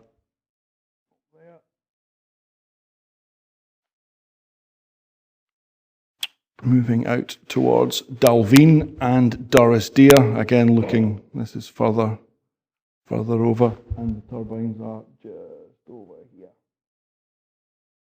And as you can see there, they are in the wire line at the bottom. Walkhill, just by Tinrin, so this is again looking further north. This is a slightly more long range view. The wire line at the bottom probably gives you the best sort of indicator of where they are. So you can see that's the turbines are just here. So a couple of issues in summary with this one, and I'll tackle the elephant in the room by the trunk. First of all, when this application came in originally, officers recommended it for refusal. That was at 125 metres. And here we are recommending it for approval. Now, the simple reason for that is that there's been a fairly significant shift in the landscape baseline, particularly in this area. So members might remember that the DGWLCS, the landscape capacity study that we use as a guide, was updated in 2017. As this permission was live in 2017, it was added into the landscape baseline. So what we had to look at, and the report does say that the council's landscape architect has objected to that, and that's her genuine bona fide professional opinion. She's kind of looked at it as a standalone scheme. What we've done as officers is taken a slightly more pragmatic view about it, and we've looked at the degree of the significance of the change between what is there in the baseline at 125 metres and how much the shift to 140 metres makes to the landscape. And the report, I hope, reflects the sort of the pragmatism that we have there, that we think that the degree of significance isn't significant to warrant refusing the application. So taking that to one side, the MOD issue that we just looked at with Little Hartfell similarly applies to TWENTYSHILLING. The original TWENTYSHILLING scheme operated within the Ministry of Defence's noise budget. With Forsyth taking the budget away, suddenly there was no budget to allow the increase in this one. The unfortunate thing for the location of this wind farm, it's at sort of 48, 49 kilometres out of the 50 kilometres, so they're just on the periphery of the buffer zone for that. So we are recommending that the same MOD condition is added to this permission should you be minded to grant it. So for the reasons outlined in the report, this is recommended for approval. Thank you. Thank you, Chris. Is there any members got any questions for the case officer? John Young. Chair, Chris, just for more information, this is not the same. Is this application area not the same area that we gave permission from about a year ago for a huge forestry plantation?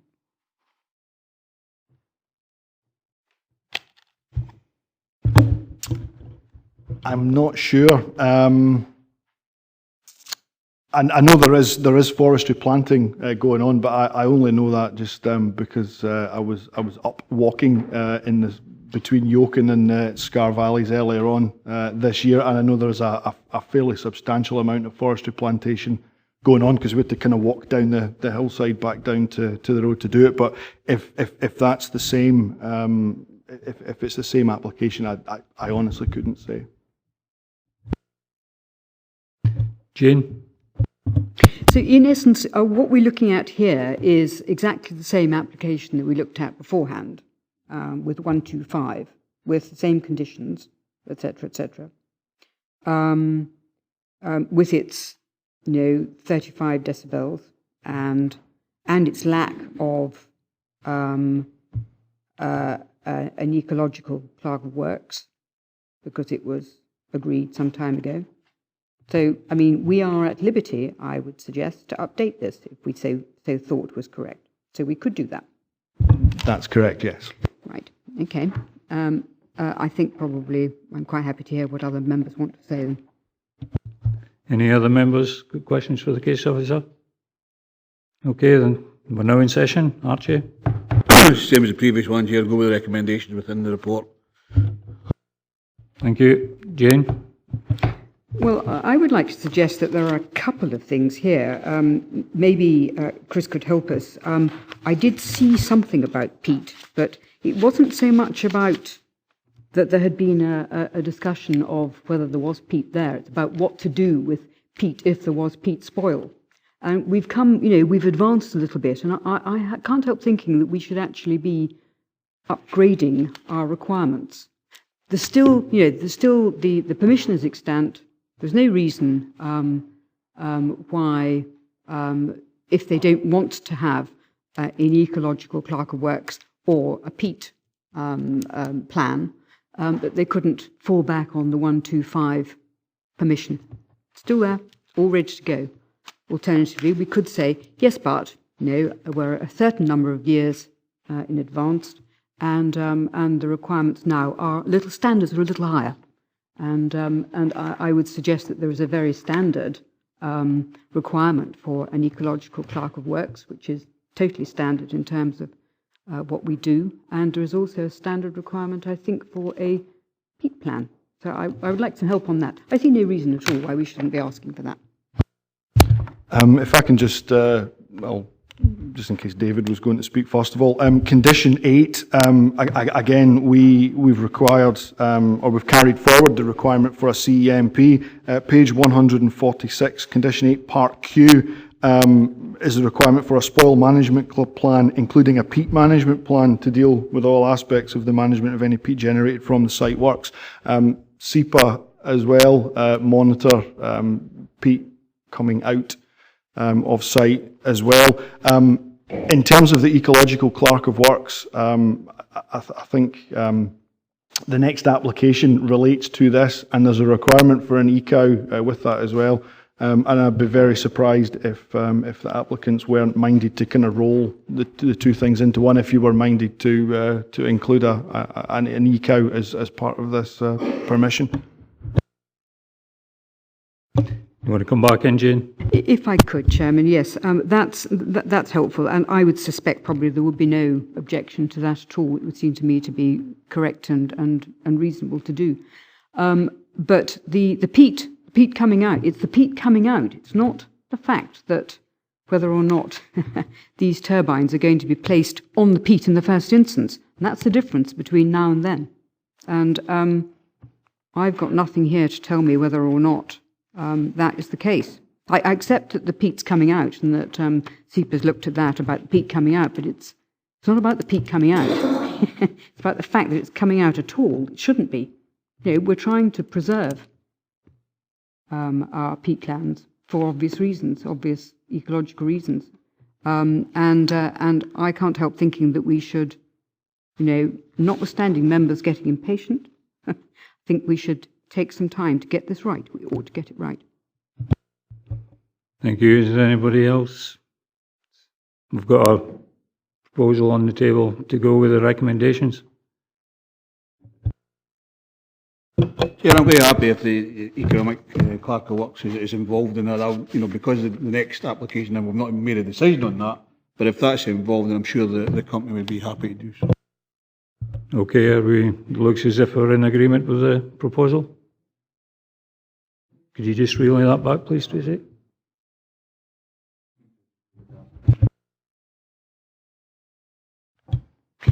So members have agreed to approve the application subject to A, the successful completion of the appropriate legal agreements within 6 months of the date of the decision, or any extended timescale as agreed by the appointed officer, and B, conditions which includes the ecological clerk of works and confirmation on the decibels for condition 24 from environmental health.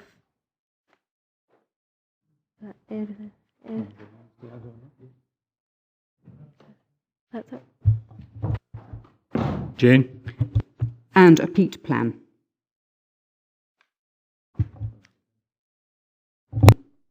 And a peat plan. Okay, it's everybody. Ian? The peat plan, was that outlined as being a condition there already? No, I may have missed that. I thought Chris said there was a peat plan. Yeah, what Chris was saying earlier is on page 146 under 8Q, there's a condition for a spoil management plan, including a peat management plan to deal with all the aspects of management of any peat generated from the site works. But I think what Councillor Maitland's getting at is, what's the peat in the first place? That actually has to be done as it's part of their micrositing, because you physically cannot site turbines on deep peat, or the turbine, as happened in the Republic of Ireland, they actually can keel over. So I would anticipate they would have to now do that to comply with SEPA regulations anyway. So I don't know if it's a belt and braces approach to do that. Maybe the safest thing to do is Chris and I can take away that 8Q and see if there's some way we can enhance that to try and address that a little bit further. But I probably wouldn't like to see a separate condition, because that would string into realms of how far can we take a Section 42 application where they've specifically sought conditions. I think the ECO is pushing it as far as we can. I'm happy to take advice on that. Okay, thank you. So we're all in agreement then? Thank you.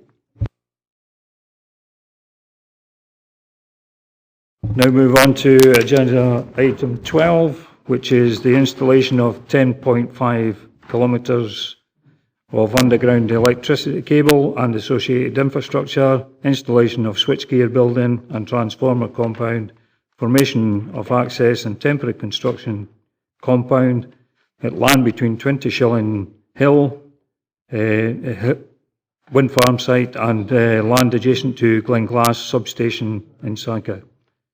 The application is full application, reference number 19/0821 full, and its recommendations is to approve subject to conditions, and here to give the report is Chris.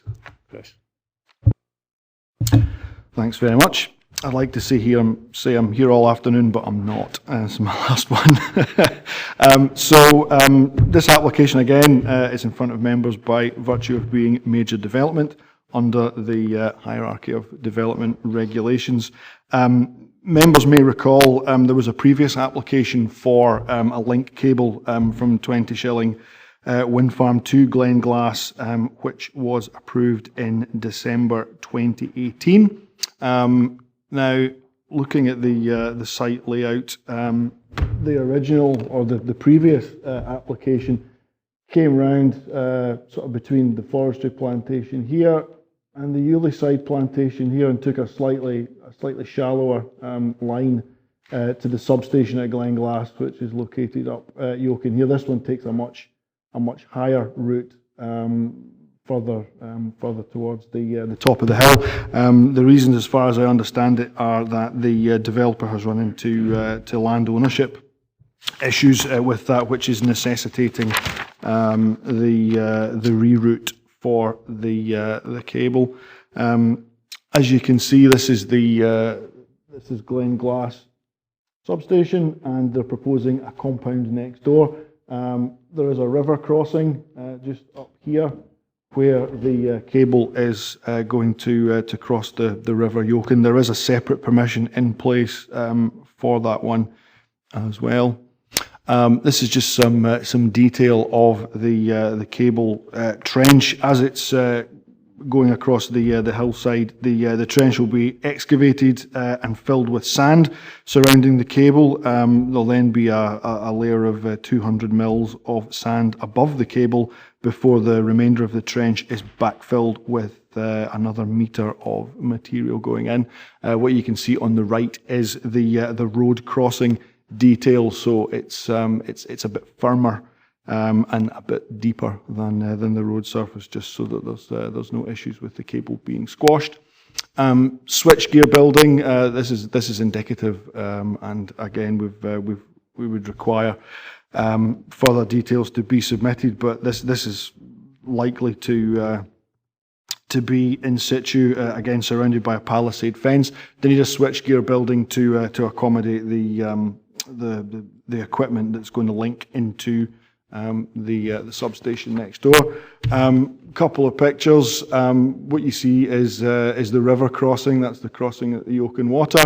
That's Whiteside Hill Wind Farm in the background, and the cable is coming down off the hillside there, and it's crossing the road at this point, just here, and the cable will run up the right hand side of the road.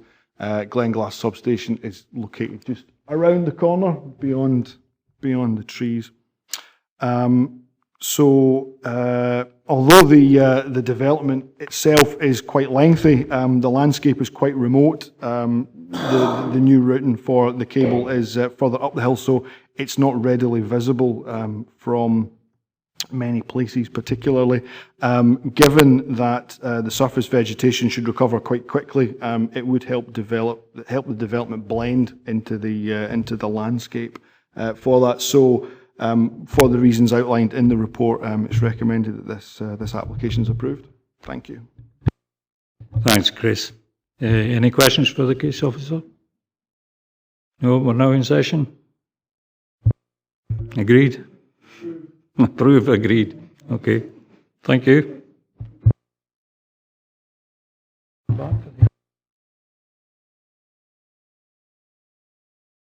Okay, members, we'll now move on to agenda item number 13, which is the installation of CCTV camera and associated cabling at the McMillan Hall, Dashwood Square, Newton Stewart. The application type is for a listed building consent. The number is 19/0786 LBC. The recommendation is to approve conditionally, and here is Case Officer Tracy Carnegie.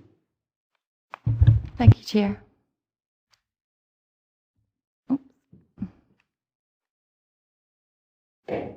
Off to a good start.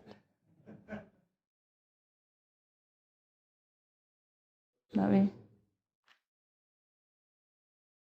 Okay. The application relates to the installation of one CCTV camera and associated cabling at McMillan Hall in Dashwood Square, Newton Stewart, which is a Category B listed building in the Newton Stewart Conservation Area and is currently in use as the Town Hall. The proposed location of the camera is on the corner of the north and east elevations of the building, just as shown there with the red square. This slide just shows the building east elevation at present, and then the proposed with the location of the cabling and the camera, which if I can work with, I'll hopefully point out. Not working. Okay, basically the cable would exit the building via an 8mm cord hole, which would be just above the cornice band at first floor level, just below the second window from the left, and would run along the top of the cornice band to the corner where it would feed the camera.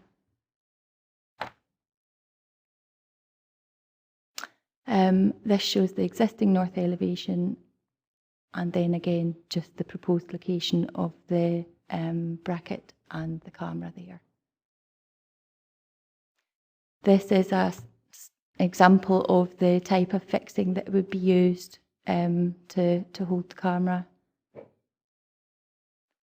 and an example of the camera itself, which would be a pole-mounted dome type.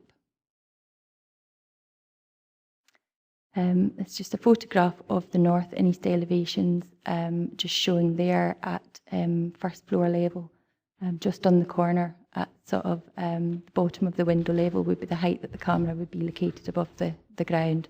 And as I say, the cabling would run along the top of the cornicing, which would help obscure it from view from the streetscape and the adjacent conservation area. The recommendation is for approval subject to the condition that's detailed in on page 167 of the report. Thank you. Thanks, Vic.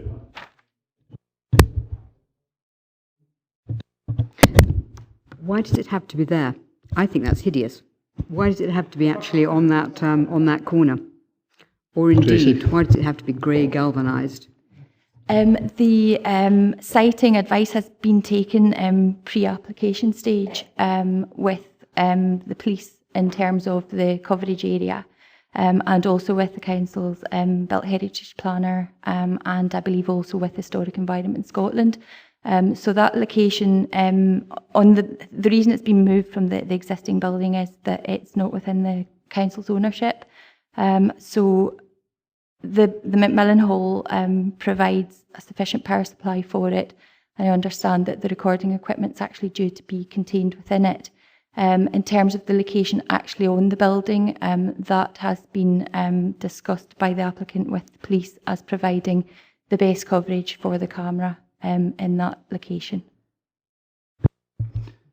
You happy with that, Jane? Well, happily, it's not my town, but if it was my town, I'd be up in arms. I'm quite sure there is a different way of doing that without sticking it on the corner of a really rather attractive blonde sandstone building, into which people will be drilling holes, presumably, which will not help it either. I've got a question here. You had one of the slides that showed us the bracket that goes onto the wall. Now, that looks, well, it's a galvanised type bracket. I would have thought, being a listed building consent, it would be something more ornate, would have been more suitable, so it kind of blended in. Again, the pre-application discussions with the Built Heritage Planner and Historic Environment Scotland have discussed those issues. In terms of the type of bracket, given the weight of the equipment, the applicants indicated that that is what's required, to safely support the weight of it. In terms of the finish of it, it will be powder coated, and the applicant has suggested that it can be powder coated in any colour, so it can be powder coated to match the sandstone. Given that it's non-ferrous materials, obviously it won't rust and then damage the face of the sandstone by the process. So they have considered those aspects of it. Historic Environment Scotland have been consulted on the proposal and haven't raised any comments or objection in relation to it. Yeah, David? Whilst I acknowledge Councillor Maitland's concern about the corner location, if it wasn't on the corner location, we would probably need 2 cameras, because where it is does give a very good visibility display, and I think that's as much as any of the reason why it was chosen there. Thanks, David. I would have shoved it further up, that's all. Anybody else? Ian? It's a small point, because you're saying it's galvanised, which is probably ferrous metal, but you're saying it's non-ferrous. I think like a stainless would be better. It would definitely not rust or something like that. I think that type of material, galvanised, does eventually rust, doesn't it? It breaks through, so whether we could include that as part of the condition. I think it would be appropriate, Chairman, if possible. Wouldn't add a lot of expense. Thanks. If there's no more questions, we're now in session. Agreed, and maybe put a condition in, Ian? Okay. Tracy? Members have agreed to approve the application with the condition as detailed in the report, and an additional condition on the bracket to be steel or non-ferrous material. Sorry, Chair, would you like it powder coated as well, which was the other thing that Tracy was mentioning? And include the powder coating.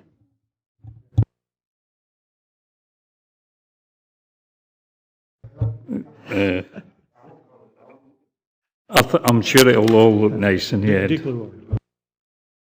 Okay, members, we'll now move on to agenda item number 14, the erection of a single-storey extension to the north elevation and porch to the west elevation of dwelling house at 4 Burnfoot, New Galloway, Castle Douglas. The application is a full application 19/0901 full. Recommendation is to approve unconditionally, and we have Beth Halliday to give us a report. Thank you, Beth. Thank you, Chair. This application is for the erection of single-storey extensions to the north and west elevations of the dwelling house at number 4 Burnfoot, near New Galloway. The reason this application is before you today is because the applicant is a council officer directly involved in the planning process. So taking you through the presentation, the site is approximately a mile south of New Galloway. It's within a collection of dwellings known as Burnfoot, and is at the side of the road which runs between New Galloway and the village of MOSSDALE to the south. So the site plan showing the 4, number 1 to 4 Burnfoot, and the application site to the right-hand side, number 4. And the existing floor plan, the lounge and bedroom 1 are facing the front garden and the road, and the porch to the lane at the back. And the proposed showing the kitchen, the shower and utility area, and the slightly larger porch. Again, this is the elevation facing towards the front garden and the proposed elevation. And again, the elevation facing towards the lane, and again, the proposed elevations to the lane. And the north, and again proposed, and again to the south. So this is looking from the main road into number 3 and number 4, and showing the 4 houses in a collection together, and just a little bit nearer to show it in relation to its semi-detached neighbour, and the area where the extension is proposed. And just showing the north elevation where we'd be standing and just next to where the extension would be. And again showing the rear lane and the porch area. and just standing up in the rear garden, which is on a slight hillside, looking down to the rear lane. And that's looking towards Clonefell, which is at the moment disused. Again, just showing the informal parking area to the rear, up at the treed hill area. And the rear lane just standing just to the side of the porch, looking towards Clonefell, and you can just make out Round Oak. The recommendation is to approve unconditionally. Thank you. Thank you, Beth. Any members got questions for the case officer? Jane? Could you just go back to the plans, please? Just the picture I didn't see. I think it's set back. The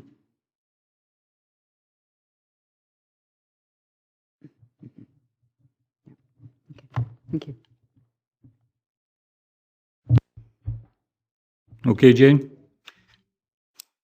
No questions for the case officer. We're now in session. Agreed? Agreed unanimous. Yeah. Tracy? Thanks, Chair. Members have agreed to approve the application unconditionally. No further questions, no further business rather. Thank you for your attention.